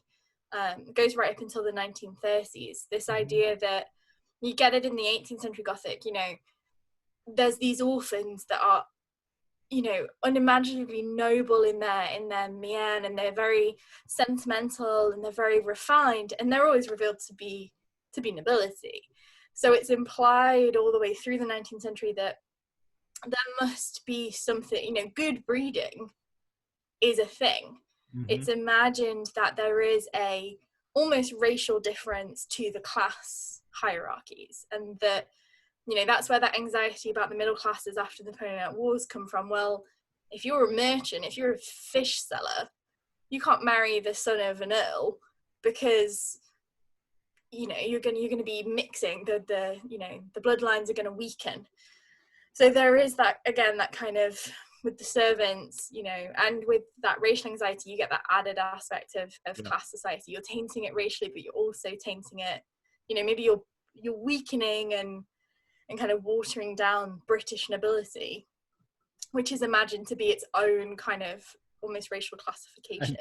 And we know how bad their bloodlines were by the end of the 19th century too, because they were just keeping them all together. Yeah. Elizabeth in the chat says, in Victorian England, the RH factors of blood are class, race, and gender. And luckily in this, and they believe that in this novel, and luckily Quincy's on the scene, because they have a Braves man blood is the best thing on this earth when a woman is in trouble. You're a man and no mistake. Like, this is so homoerotic too. I love this. Scholar, this one statement I could write an entire book about. Yeah. Like, I want to just take it out and make it a focus for a project, because this whole idea that, you know, he's a soldier of God and he's a brave man and he's virile and, you know, his blood's gonna save the day.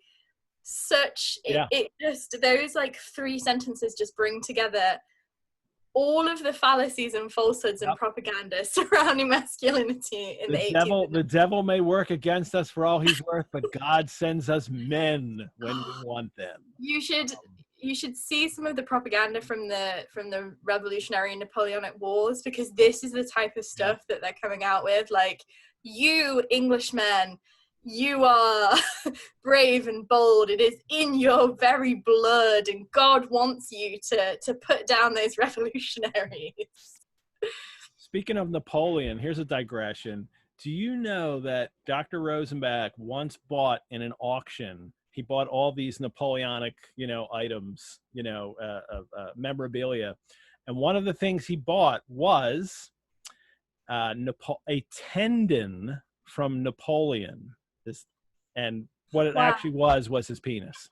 And it was later verified that it was his penis. A urologist wound up buying it for his collection, and he made sure that, yes, that's actually what it was. So where I work, we used to have Napoleon's penis, and that's a claim to fame if I ever heard. We don't have it anymore. It's this collector.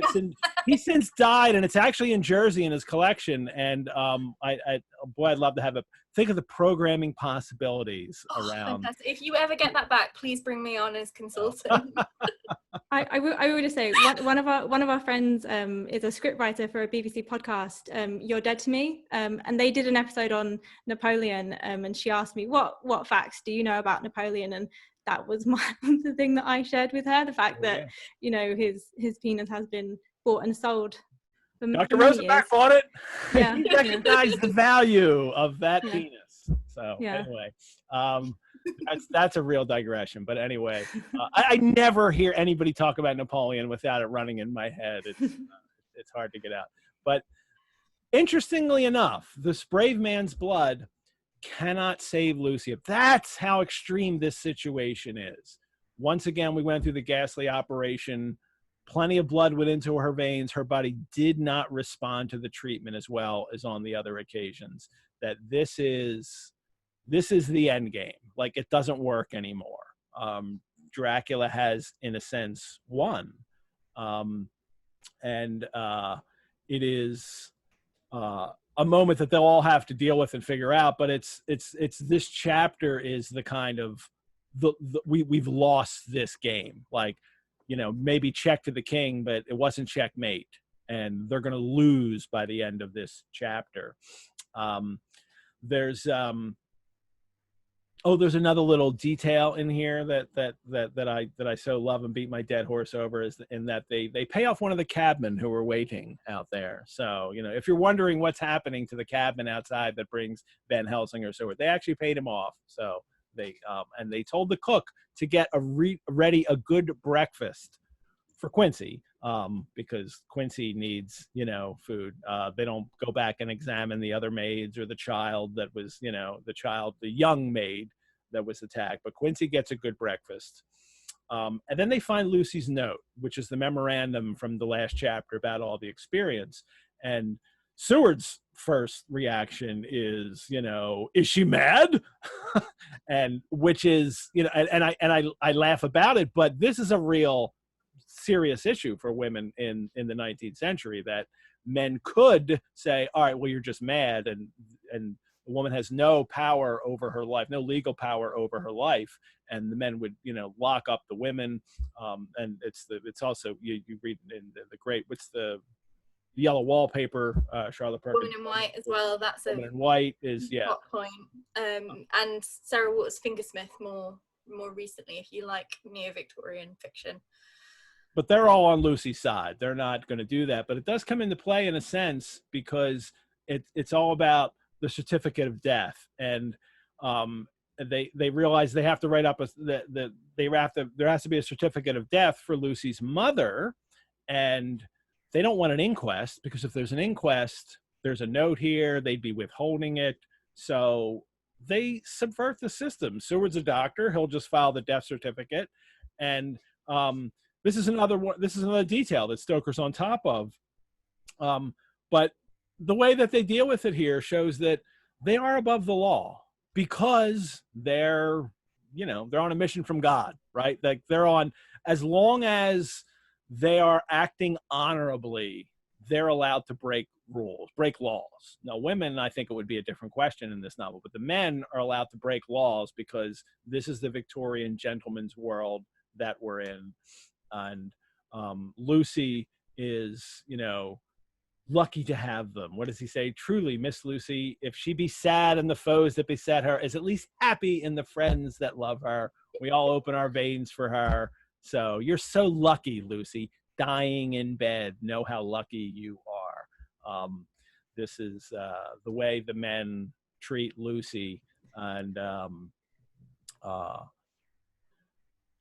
And she's and Quincy or Seward sends off a telegram to Arthur that says that Lucy had that Mrs. Weston was dead. Lucy had been ill, but was now going on better. He's still holding back information from Arthur and is protecting Arthur. He's dealing with his father dying, but it's more of this withholding information, especially from Arthur, who really should know that his fiancée, and also from Lucy. I mean, up until this point, they've broken in, they've taken Lucy, they've given her a bath, they've taken out this memorandum, and then later you find out that Van Helsing puts it back, and it's in quite an intimate place.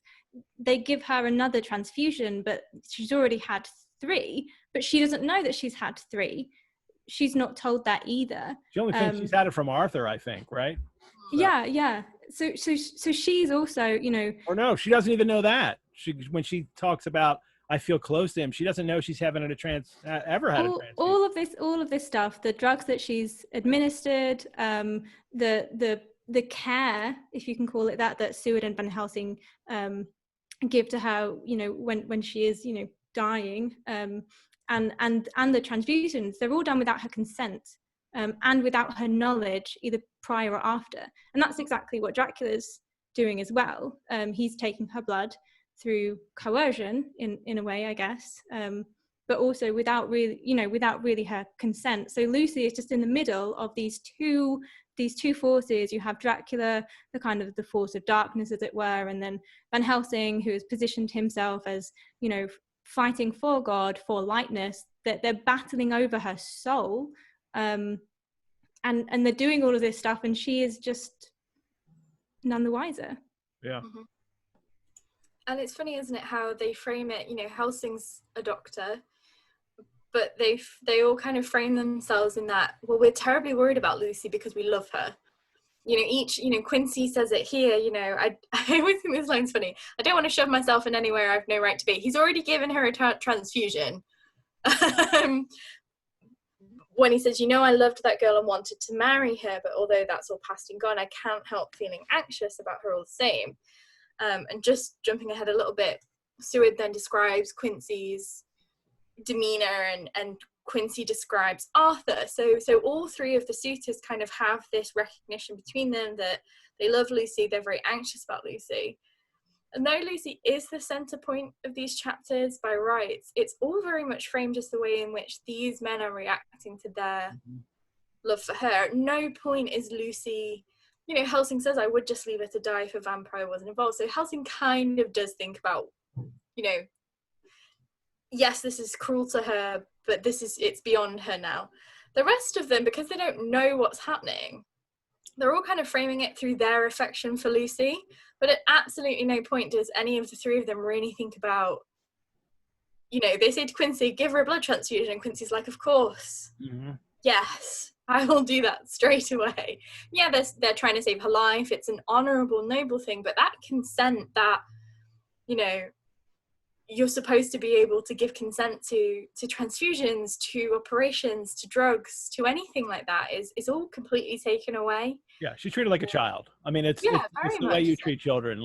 And you can understand that sometimes. Like, I don't need to tell the child everything because they might not understand something. And this is a grown-up who's about to get married, but she's not. Yeah, and a woman who up until this point has had so much agency. Yeah. Lucy, compared to, like, when you compare her demeanor to Mina, Lucy, is talking about, well, I'd like to marry all three of them, and I'd like to do this, and I want to do that, and this is the person who I want to be. She's so alive with her own agency and her own control over herself. And then not only is she being preyed upon by a creature who mesmerizes and hypnotizes, therefore taking away her agency, the men that are trying to save her are also taking away her agency, and she's just kind of forgotten in the middle, which is why Gwendolyn's story is so good.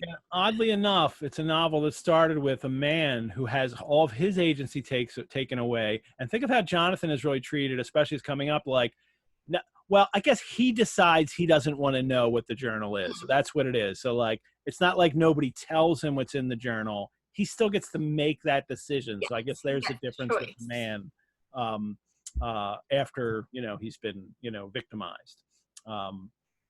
But, oh my God, we have so much chapter to get to still. I just in passing, just to mention that Quincy, when they're bringing him up to speed is what's going on. He has to tell about this vampire bat story about a drained horse one. And it's like, it's so clumsy. And I just think it's a poor moment of Stoker trying to attach this other, things about vampires and vampire bats, and the kind of almost like keep the idea going when you don't need to, clearly, in the middle of this chapter. And it winds up being like, what? A vampire bat? Is that connected in some way? And it's obviously not. But also at the end of this chapter, it's interesting that when Lucy's asleep, well, we have a couple things that happen here. One of them is that, is it here? Is it later? No, it's later. But they've put the memorandum, the note, back into her clothes here, and then while she's asleep, she took the paper from her breast and tore it in two. And Van Helsing stepped over and took the pieces from her. And then she keeps on thinking she's tearing it up, motioning with her hands. And then, then she's scattering the fragments. That this interesting little moment where we see that she's under Dracula's control, that he is now, she's trying to prevent them from knowing what happened. So she must be under his control. And then we see it even more. They describe the differences between sleeping and waking. Whilst asleep, she looks stronger. This is on 19 September now. Whilst asleep, she looked stronger, although more haggard, and her breathing was softer. Her mouth open showed the pale gums drawn back from the teeth, which thus looked positively longer and sharper than usual. And when she woke, though, the softness of her eyes evidently changed the expression, for she looked her own self, although a dying one. And she asked for Arthur, and we telegraphed for him. So we're watching the changes in Lucy now as she's becoming a vampire. And it's when she's asleep, it's not really sleep anymore, right? It's, I guess, some trance-like state that she's in which she is becoming a vampire. She's clearly also under Dracula's control because she's trying to destroy evidence. And she's getting weaker. Previously, the blood transfusions had completely revived her. And now, it's not working. We get a little letter from Mina, unopened by her in the parenthetical note there, which is very sad. And Mina gets to tell this lovely story about this almost fairy tale story about, oh my gosh, Mr. Jonathan's boss has made him a partner, and he's left us everything in his will, and they're not, Mina's not going to be, the poor middle class friend of, Lucy anymore now. She's, they've made it in life. And then we get a reminder too of Jonathan once looking after still. He's beginning to put some flesh in his bones again, but he was terribly weakened by the long illness. And even now he sometimes starts out of his sleep in a sudden way and awakes all trembling until I can coax him back to his usual placidity. And it really, after watching all the stuff with Lucy being afraid to sleep and knowing she's being attacked in her sleep, it really makes me wonder how much is this just the trauma, the brain fever from the situation, or was he bitten? Because it's never clear in the text that he was actually bitten or not. He always says that he feels the teeth on his neck, and then Dracula comes in and stops that attack from the vampire women. But it makes you wonder if Jonathan, is it more than just the trauma? Perhaps he also is, in a sense, still dealing with after effects of a vampire bite. I think it's intentionally open, but from a kind of critical perspective, it leaves room for a lot, because if we read it as, Jonathan is effeminized, him being bitten works really well into that narrative.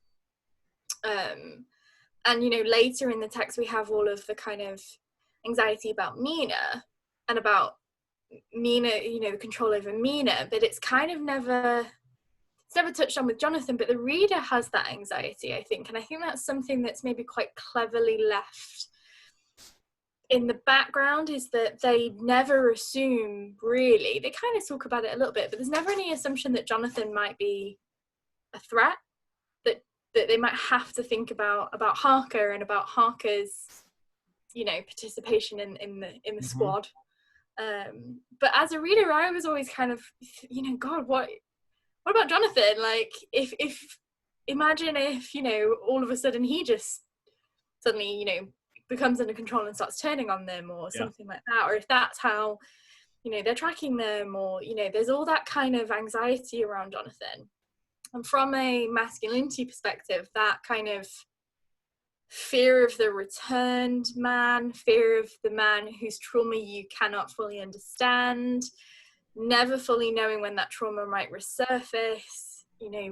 I see this a lot in my post-war research, the soldier who comes home from a foreign plane and can never fully explain what he's seen and never fully wishes. Jonathan won't read the journal. That trauma is so interesting, you know, what's in that trauma. And obviously that's not fully realized, but I think as a reader, I kind of have that, even now I'm reading it thinking, oh, what about Jonathan? Like, it would just be such a great moment of shock and horror. But I think that's I'd like to think that's intentional anyway. I think that ambiguity there we'll be reminded of it, and Jonathan will come to grips with it later, and we do get to see that moment when he is, you know, reads his story and then, you know, comes to grips with it all and acts like the Victorian man. Now he's going to be strong once he knows it. Yes. But the end of this letter, I love this tender moment at the end of the letter, you know. And so as you love me and he loves me and I love you with all the moods and tenses of the verb. What a great line. I wish I'd known that line to write to, you know, my wife when I first met her. I love you with all the moods and tenses of the verb. This nice tender moment between these two women, and the sadness of it is that it's been unopened, that we've seen that this is an unopened letter, and that is one of the things that is being lost here. And it's great that Stoker brings that in, because it's not just about all the men now suddenly with this letter and how they relate to Lucy. It is, there's another young woman who is very good friends with her, and she's losing her friend and doesn't even know it yet.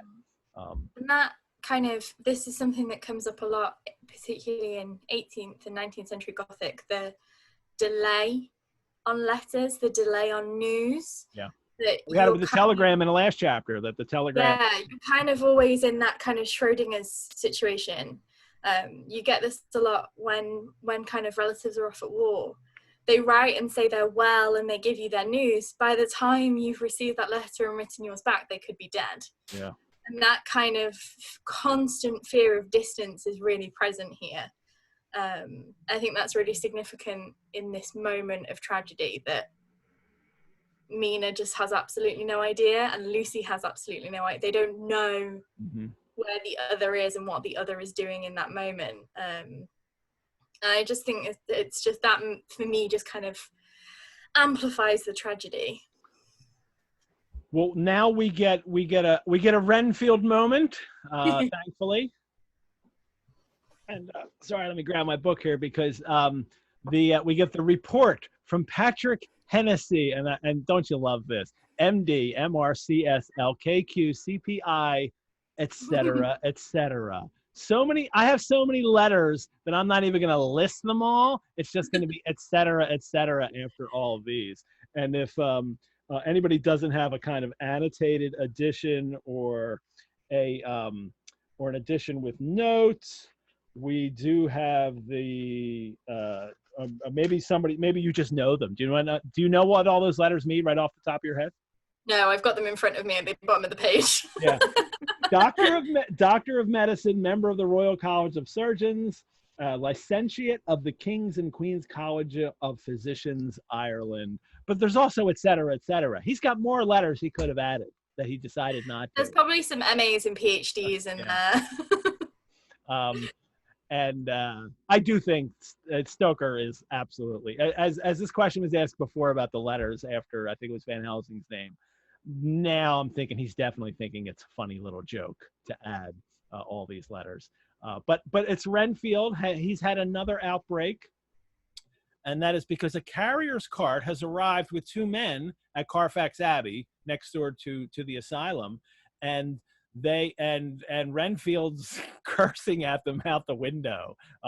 I wish we just got what he had said, calling them foul names, all the foul names he could lay his tongue to, and they tell him to shut up for a foul-mouthed beggar. I really want to know what he was saying, you know. I mean, how many, F-bombs and well, creative that could have been as a cursing scene, you know, something out of Deadwood, script or something for him to really lay in all these string of curses.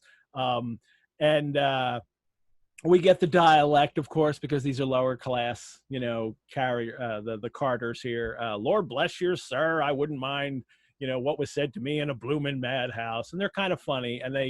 But as they're loading up the great wooden boxes, which we know are filled with earth, Renfield breaks out and starts to beat them up. They can't even stop him. And, I'm laughing, maybe this isn't funny. But the Patrick Hennessy has to go out and intervene, and we began to master him. Interesting, choice of words there. That's the phrase that comes in the Stoker's head. And Renfield shouts, "I'll frustrate them. They shan't rob me. They shan't murder me by inches. I'll fight for my lord and master." Almost makes me wonder is Dracula literally in one of the boxes. Now, he doesn't have to be. He can certainly go out in the daytime, and I think it would be maybe foolish of him to be in the box as they're carting him to the next house. But he does recognize that these are Dracula's beds, in a sense, that they're taking away the thing that Dracula needs to be in that house. And Renfield reacts against that they're robbing him. They're taking away. He's very jealous. He's devoted to his master, but very jealous. No one else is allowed to, be involved with his master here. And then the Hennessy pays them off. Which is funny. That I quite understood their drift, and after a stiff glass of grog, or rather more of the same, with each a sovereign in hand, they made light of the attack. They come in saying, "Oh, it was thirsty work," and they get a drink, and then he gives them a sovereign, and they go off happy, and that it was a bloomin' good that they had the pleasure of meeting so bloomin' good a bloke as your correspondent, Patrick Hennessy. And then we get more details, like their names and Dudling Rents, King George's Road, their addresses. And it's fascinating that we get so much of that little detail that none of that matters in a sense, but it'll matter later when they go to investigate this. But we're set up for that here. So Renfield, we get a little bit of him there. And then we get another letter from Mina, unopened by her again, that Mr. Hawkins has died very suddenly. I had a question from Adam P., one of our viewers, about Stoker, concerning Stoker killing off Harker's boss, Mr. Hawkins. I'm wondering why Stoker did that. They don't need the money. Did Stoker's classicism just make him want to make his heroes rich and upper class? Did he want Harker and Home on an equal social footing? And also, is he leaving Van Helsing and the Count as the only father figures? That I thought was very interesting about this, because I hadn't thought about it that way. That Hawkins is gone, but Hawkins is so in the background that I just don't think he's vital to the novel, and it doesn't really matter. It seems to me that it's just a way of having something nice happen to Mina and Jonathan, like a reward for the trauma that they've gone through, that there's like a little bit of a fairy tale quality about it, but also maybe they'll need money. It's true. They don't wind up needing it because Arthur's got all the wealth that everybody needs to pursue Dracula. I do find it interesting that so many adaptations have Dracula kill Hawkins, that like he gets rid of him because he wants to, conceal what's going on, and which never makes any sense because he doesn't kill Jonathan, and Jonathan knows more than Hawkins. Obviously, Jonathan's the dangerous one. Jonathan winds up being very important once they wind up pursuing Dracula. Jonathan knows so much about Dracula's legal transactions, and he's the one that does the real investigative work to track Dracula down. Jonathan's very important. If Dracula should have killed anybody in London, it should have been Jonathan. But in any case, I don't think that's what's going on here. I don't think do you think Stoker's even hinting that Dracula may have killed Hawkins? I don't think so. I've always kind of seen it more of a, Lucy's mother is killed by Dracula. But you have Holmwood's father, Lucy's mother, Mina and Jonathan with Hawkins, like they all kind of have their parental figure ripped from them. Yeah. And I think part of that perhaps is the father figures of Dracula and Van Helsing. But I think that Adam was mentioning that they all need Van Helsing. They need the father. They do. And it kind of makes them a family. Yeah.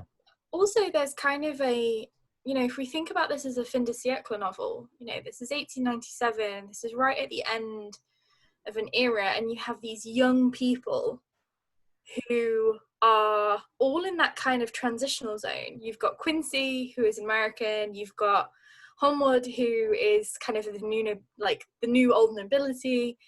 You've got Mia and Jonathan as this middle class. You've got Seward, who's a doctor. They're kind of in that transitional.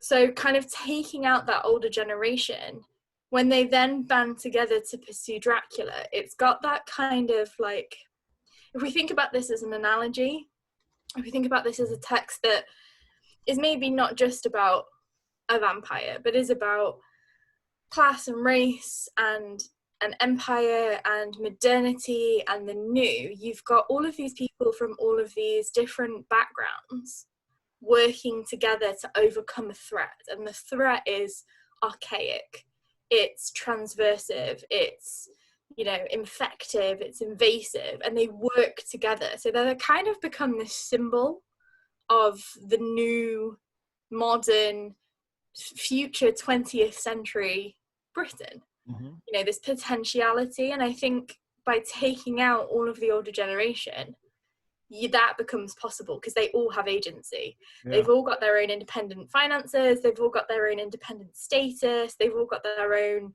professions. You know, even Mina really has a profession, and they all come together and they fight this threat. Van Helsing is there guiding them, but he can't do it without them. So I've always kind of read it as this interesting sort of narrative about modernity and the, you know, the upcoming 20th century versus what's just come before. But that is definitely just my take. I don't think that's like necessarily cut and dry. Mary, do you have anything to add on it? Because I don't want to pass you by if you don't, or because I also want to get to this last section here of. Yeah, I'll just say quickly, it's convenient. You know, Arthur and Mina and Jonathan are out of the way, dealing with their respective parents or parent figures who are ill, or, you know, they've just got back from Transylvania and Jonathan's illness, which means that Lucy is more vulnerable. But now, you know, now that Stoker wants to, and Van Helsing wants to start, you know, moving things forward, cut off those ties, because you can't have somebody looking after an elderly father figure who has gout, and you can't have Arthur like looking after his father if you need them to be part of this, you know, this crew of light. So it's convenient in terms of when they need to be away, and it's convenient when they need to be available as a new, like Lauren was saying, a new generation. And what would vampires want with old you know, older he wants the new blood. So he's not interested young hot in woman blood or brave man blood. One or the other is going to be delicious. No in between. Although baby blood, remember, but Jackie didn't want the baby blood. That was just for the women, the vampire brides. You get the baby blood. I would imagine the baby blood would be more delicious. So maybe it's not mature enough. Yes. Oh, like a fine wine. That's right. You gotta hit that midpoint. Yeah, not too old though. Then it gets vinegary. So, all righty. We're back to Seward's diary. September 20, could be September 21. It's really hard to, like, these dates are really crammed together, and Stoker wasn't really paying attention to the exact dates. But in any case, Seward starts off with this lovely, you know, image of the flapping of the wings of the angel of death. Here, lovely. This grim image. And that's really interesting as an image, actually, because it always reminds me of, you know, the story in Exodus with Moses in Egypt and the angel of death, and to ward against the angel of death, the Jewish people painted lamb's blood on their door, and the angel of death, when it came in, would know not to enter their house, but to enter all the other houses and kill the firstborn. So that image, linking it back to you know, a biblical supernatural figure, as it were, that's associated with death, but then you also have this idea of protection against that, you know, and the angel of death cannot enter our houses because we've put blood on the doorpost. Interesting. Yeah. Yeah. And And it works in the novel too as a kind of echo of the flapping of the bat wings outside the window every night as well. I really like that substance though that you've added to it. So this is this is how Seward is, you know, seeing, you know, what's going on around them right now. And then we get the room, you know, Van Helsing is garlicked out the room again. The windows and sashes reek with it. You know, it's, you know, on her neck over a silk handkerchief, which he makes her keep. But she's changing. The pale gums, the teeth seem longer and sharper than they had been in the morning. So this is a fast transition that happens. Once you make the so the rules are once you start becoming a vampire, this is like a 24-hour period where suddenly your teeth elongate and it all occurs, and in particular by some trick of the light, he thinks it is. The canine teeth look longer and sharper than the rest. And then I love this. At night, there was a full moonlight, and a great bat wheeled around, doubtless attracted by the light, although so dim, and every now and again struck the window with its wings. So Dracula still is trying to get back here, and I guess this would be the final feeding. As we could see, she's changing. I'm not even sure he could feed her. Maybe he's coming to bring her out. Maybe he's coming that he knows she's going to die and transform, and I'll take her with me. Lucy, in her sleep, she tears the garlic flowers from her throat. The moment she became conscious, she pressed the garlic flowers close to her. And he notices this, that when she's awake, she clutches them. And when she's, asleep, she pushes them away. Van Helsing comes in, and when he looks at her, again, he's got the hissing indraw of his breath. I could beat a dead horse about Van Helsing's hiss, which he does over and over again. He says, "Mein Gott," as well, another, Germanism. But also in the original notes, Van Helsing is first a German professor that he's mentioned a couple times in his notes as he's trying to come up with the characters. Now he's from Amsterdam, he's Dutch, but his original conception of him was as a German professor. I will just share that real briefly. The one page of the notes for this chapter is here, and this is book 2, chapter 2. And it's also, this isn't exactly what happens in the chapter. This is one of the early outlines of him figuring out what he wants to do with this. And here he has Dr. Seward's Diary, chapter 6, a medical impasse, which is interesting because it also adds that this is also a kind of medical detective novel, and we get that the doctor's trying to figure out the case here and reading the symptoms and coming up with reasons that this could happen, but that's almost like his title idea for this chapter was a medical impasse. And then we have Lucy dies, and then would bite Seward, because this is still the early draft where she's engaged with Seward. Arthur doesn't exist in this early draft yet. But held back, is it held back by, it's held back and then dies, held back and then dies. And then he crosses out thinking because he meant to write thanking holder, which was when he finally wrote it was Van Helsing. I want to say when he finally wrote it, because I think often what the notes let us know with these differences is that I'm pretty sure that there must have been a manuscript that included a lot of these details, because he'll go on later in other notes where he's really breaking down every chapter in the novel. And I don't think he's just breaking them down in one sentence phrases. I think he's following along with what's in his actual original manuscript, a handwritten manuscript, which then gets tossed, most likely destroyed, once he gets the typescript of the manuscript in the late stages. Now, still not the final stages, but the late stages of the novel, after he's like, Seward's not engaged to her and Arthur is in the novel. That all winds up in the typescript, but we've lost so much of this early development of the novel that we can see little things in the notes here. And right here he has what does it say again? I can't read his writing. I have to look at the notes. It says, thanking Holder, German professor. So here again, it's a German professor. And then he crosses out down here that this was originally going to be strange rumors. I wonder if that wasn't supposed to be the Bloofer lady, which we won't hit until the next chapter.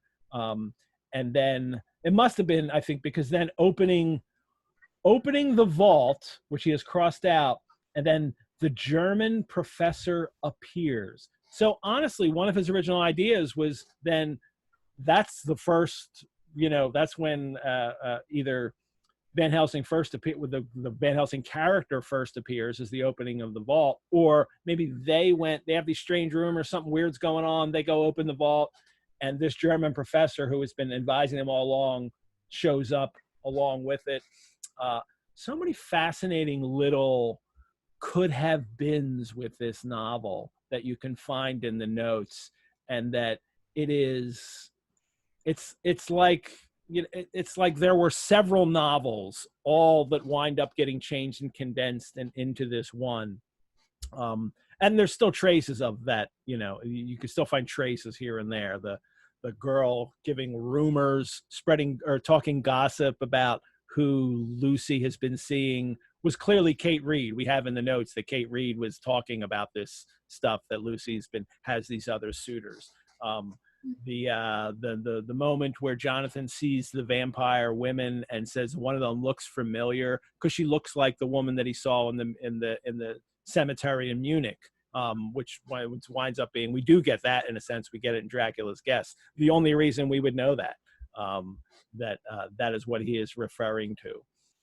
So that's just a little taste of the notes today. There weren't a lot in the notes that really related to a lot of the things going on in this chapter, or it was just a matter of things that could have related we've already looked at in the notes. So I honestly think maybe when we're all done here in week 27, it'll be, like we'll have gone through all of the notes in this series, which will be nice.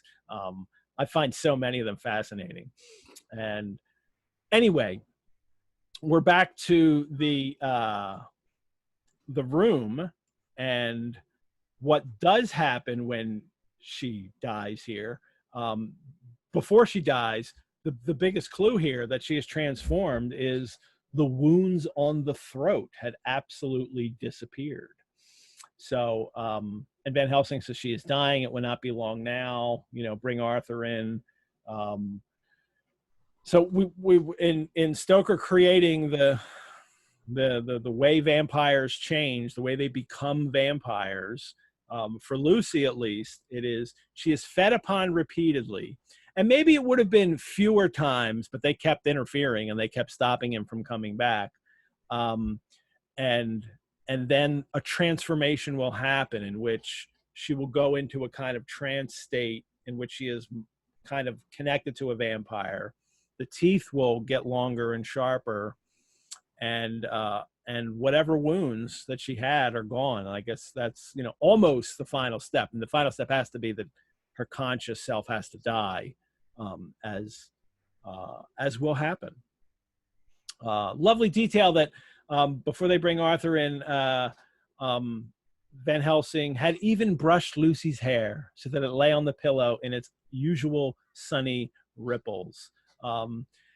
Maybe in a sense still treating her like a child, still being in control of her kind of thing, but also a nice little thing that a sweet little thing that Van Helsing does to take care of his patient, to brush her hair, make her look pretty for her fiance. I would want somebody to fix my beard if I was, dying, and it's one of those. It was all askew, and it's one of those weird moments because I'm always like, on the one hand, all the way through this chapter, they refer to her as a child.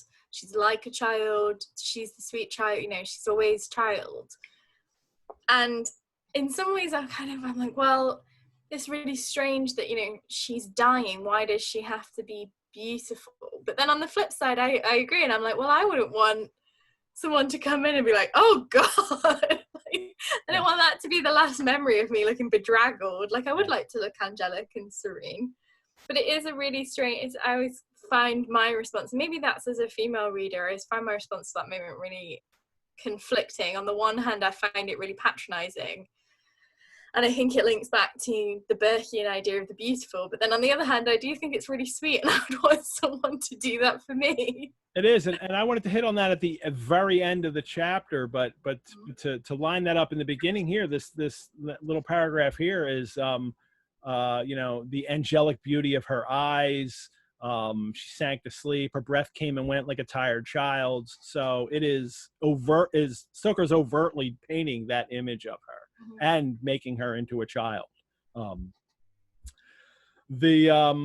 Arthur comes in though, and we have to hit this because Arthur comes in and he's stooping to kiss her, and Van Helsing says, "Not yet. Just hold her hand," because Van Helsing knows that there's some danger here. But then the real danger happens, not when she's asleep, because it's Seward describes it as, "There came a strange change which I had noticed in the night." Mary, why don't you read this? "And then insensibly there came," and read till "lion at bay." Do you have that there handy? Yes, I do. Okay. "And then insensibly there came the strange change which I had noticed in the night. Her breathing grew stertorous, the mouth opened, and the pale gums, drawn back, made the teeth look longer and sharper than ever.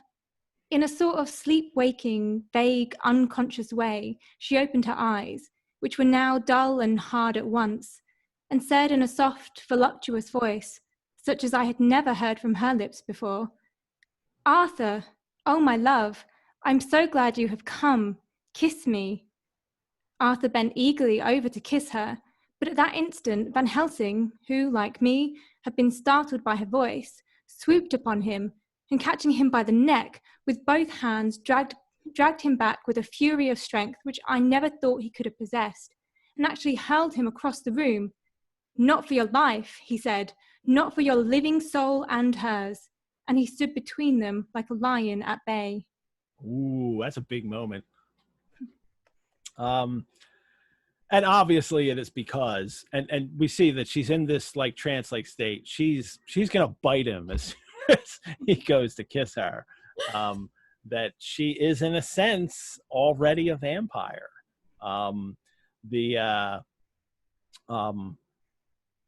What I find really interesting, do you notice this too, that how Van Helsing interferes here, how he intervenes? Who has also done this? Dracula. It's like the same exact scene, and even the words of it. When Jonathan is attacked by the vampire women, it is, first of all, they talk about there are kisses for us all. So talking about kissing Jonathan. But when Dracula comes into the intervention, as the lines are, "I was conscious of the presence of the Count and his being as if lapped in a storm of fury. As my eyes opened involuntarily, I saw his strong hand grasp the slender neck of the fair woman and, a little bit later, with a fierce sweep of his arm, he hurled the woman from him." That it is exactly what Van Helsing does, grabs him by the neck, hurls him across with his great strength. Like, if you're real, looking for like clues in this, that like, is Van Helsing a vampire? Because he has the strength to hurl Jonathan across the room.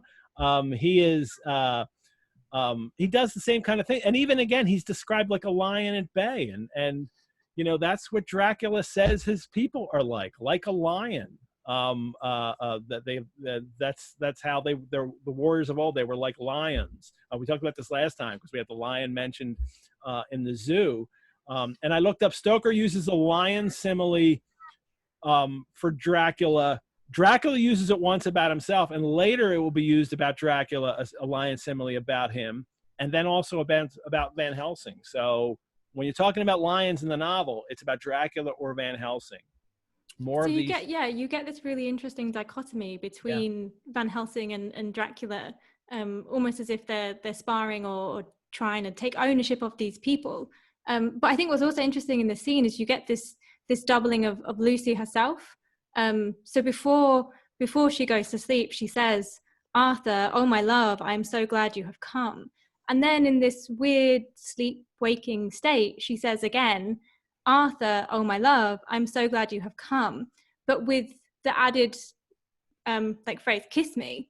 And again, that links to that earlier scene, you know, with Dracula and the idea of that kiss and the vampire's kiss, and it being something, you know, something threatening, or as it were, or something predicting something bad to come, almost, I guess, like a Judas kiss in a way. But you know, those two words are added to her repetition of that phrase, and they sound nice, you know. This is her fiance, of course. He wants to kiss her, but they're actually really threatening. So yeah, course, I just think you get really interesting doubling. And in her voice is also her soft, voluptuous voice. So, and boy, will he use that over and over again later when we, you know, see Lucy again. That voluptuousness is just the worst for these men, to see their women as voluptuous. But when she wakes up and well, first, you know, the sharp teeth clamp together, like she's angry that Van Helsing has intervened. But then she wakes up, and then she calls him her true friend. Oh, guard him, give him peace, and he swears, and then he kneels. He does the kneeling, holding the hand. You know, it's the oath. You know, we'll get that later. I meant to look that up too. How many times do people kneel in this novel? And I think they're all these kind of ritualistic swearing scenes when people kneel. Or maybe it's only these two scenes, that and the later one that will happen with Mina. And then Arthur is allowed to kiss her on the forehead, and only once. And it's almost like this, it has to be a chaste way of saying goodbye to her. Their eyes met instead of their lips, and so they parted. Well, you know, come on. I want to kiss on the lips. I'm awake. You can kiss me on the lips, please. I want one final kiss, not just on the forehead. Like, I'm your child. I was going to marry you. But Lucy is aware of what's going on here. She is partially conscious that of the danger that is going to happen, and Van Helsing is there to help. And at the very end, here's when we get this final, you know, kind of fetishization of the woman dying here. Death had given back part of her beauty, for her brow and cheeks had recovered some of their flowing lines. Even the lips had lost their deadly pallor. It was as if the blood, no longer needed for the working of the heart, had gone to make the harshness of death as little rude as might be. And then he gives a little quote from a poem. We thought her dying whilst she slept, and sleeping when she died, which is from a Thomas Hood poem called The Deathbed, which I looked up. It was 1831. So it's early 19th century, or kind of pre this high Victorian age.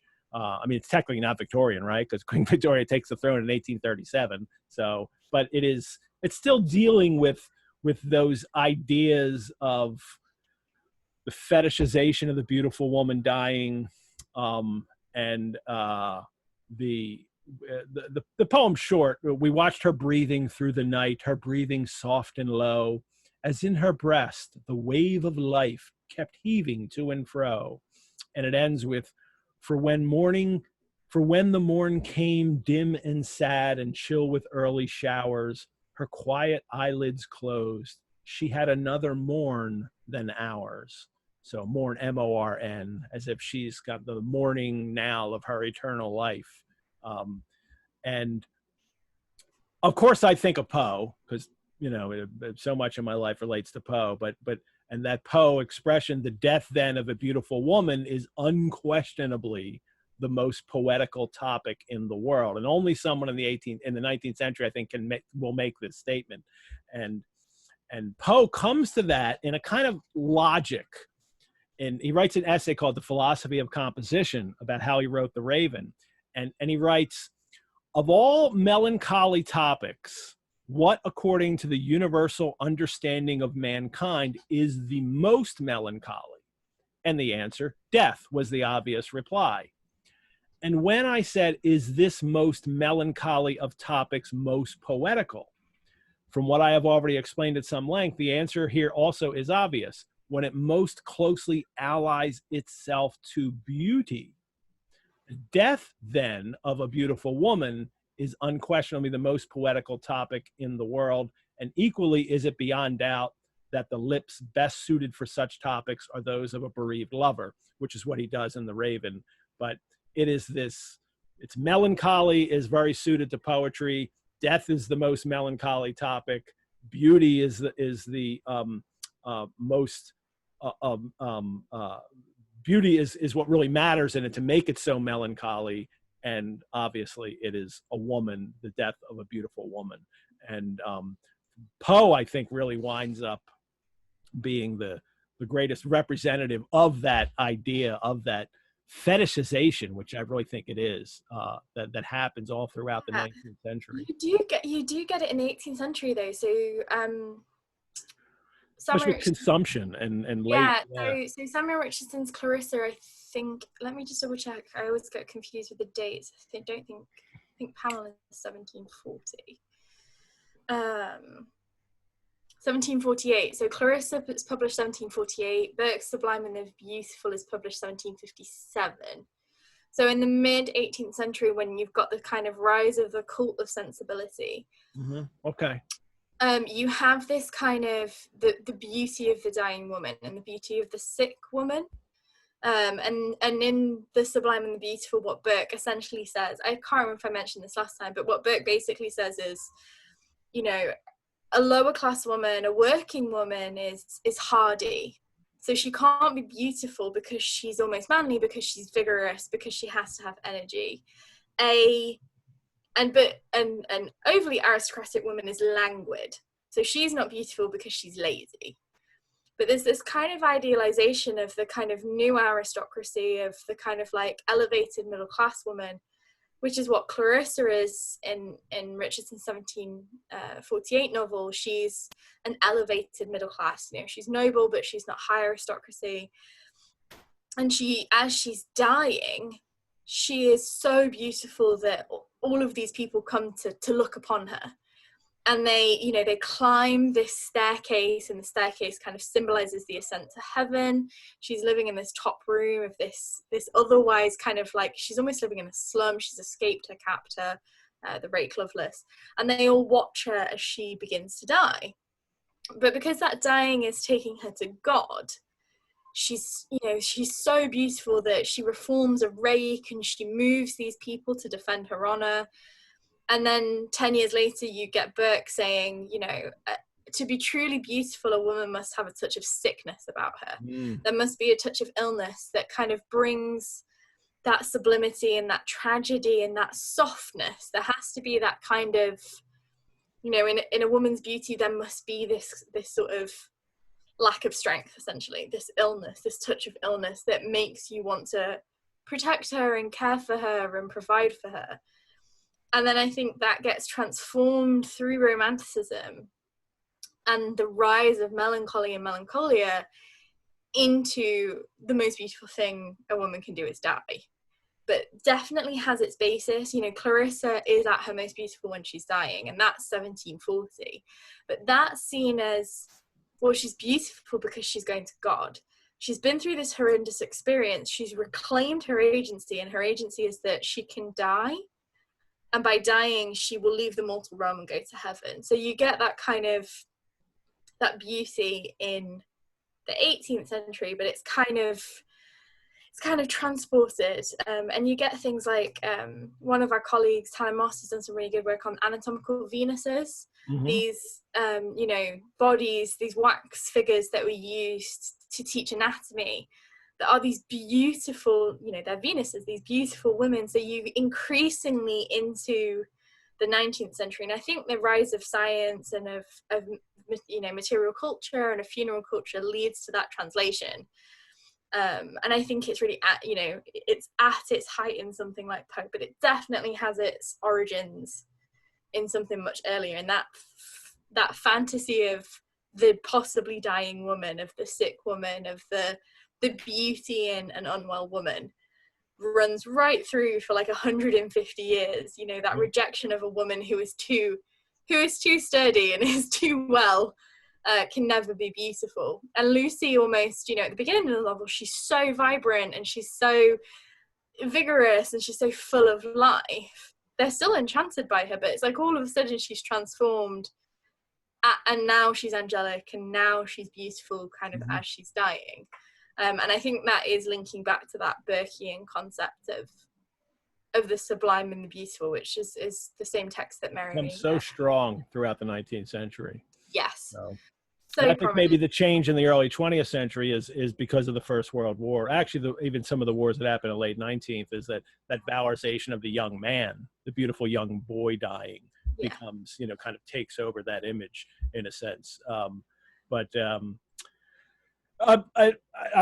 want to finish. Well, we're way over today, and that's awesome because there's so much in this chapter. I know, and then I had to take it in that Gothic question I really wanted to hit today to add to everything. Mary, do you have anything you want to add today before is there anything in this chapter we didn't hit? Just quickly, I will. This just really reminds me of death photography. The photography, sleeping. That culture of mourning, and especially the way that Lucy's posed by Van Helsing, and then she dies and she looks the most beautiful, the most angelic that she's ever been ever before, which definitely ties into that idea of the beautiful woman as a corpse or a sickly, and that that kind of liminal space between sleeping and death, and that's in the Victorian period you would pose with your dead family members, and you would have this photograph taken, and then it would be displayed, or it would be in like a book, and you would have these images of these dead people, but especially dead women, that were women and children, often there was no other opportunity for a photo of them, so which again feeds into that, like you say, that fetishization of death and of dead women and beauty and death. And I used to have, whenever I would teach vampire lit in the past, I always had some kind of little unit on memorial photography, and just to kind of get that into the students' heads. And when you're very young, especially right in the college, you've never come across this, and they just shocked at these kind. The only reason I knew about it when I learned about it as an undergrad was because of, I think it's the Others. They find the death photography of themselves or something, and that's how they figure it out. But there's lots of other objects as well. You'd often take like cuttings of dead people's hairs and keep those. Children that died, you'd have them made into special dolls that resembled the dead children, and they were also often made with their clothing and their hair. Which is sometimes just super creepy now, but it was apparently very normal. People can make a doll of me when I die. I'm fine with that. You can make a big me corpse doll stuff and taxidermy me. I'm totally cool with it. So there you go. All righty. The chapter ends with it is the end.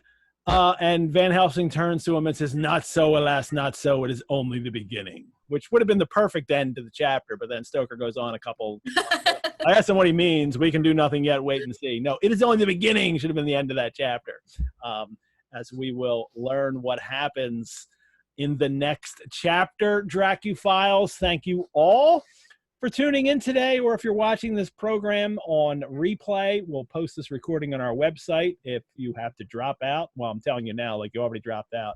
And we have a Sundays with Dracula Facebook page where we can continue the conversation. I had a couple questions today I couldn't answer. I think I even had a question from last week I still haven't answered yet, and I will probably answer on the Facebook group page. So if you're not already there, look us up on Facebook and join in the conversation. I'm also always available to answer questions via email. A couple questions I got this week came to me through email. Next week's co-host joining me will be author, publisher, creator of Dracula, The Evidence, Josh O'Neill. And if you are looking for more virtual engagement in our quarantine world, head on over to the Rosenbach website. Check out all the virtual offerings we have. If you register for the detective fiction course or any of the sessions for Read the Blood of Dracula, I would be more grateful than a Victorian encountering a beautiful dying young woman. Mary and Lauren, thanks so much for being here today. Thank you for having us. And for your contributions earlier with Count Duckula and Supernatural. Thank you. I really love that. That's so great. Everyone, join us next week on Sundays with Dracula for chapter 13, in which Van Helsing tells Seward about the strange autopsy he wants to perform on Lucy's corpse. We get more shenanigans from the maids. And Jonathan sees an old friend from his traveling days, and we get the first appearance of the Bloofer Lady. Boy, I love the Bloofer Lady stuff. Once again, will be played out by Tucker Christine's Pleated Gazelle song Storm at Whitby. Farewell, everyone. In the words of our friend Dracula, go safely and leave something of the happiness you bring. Thank you. Farewell.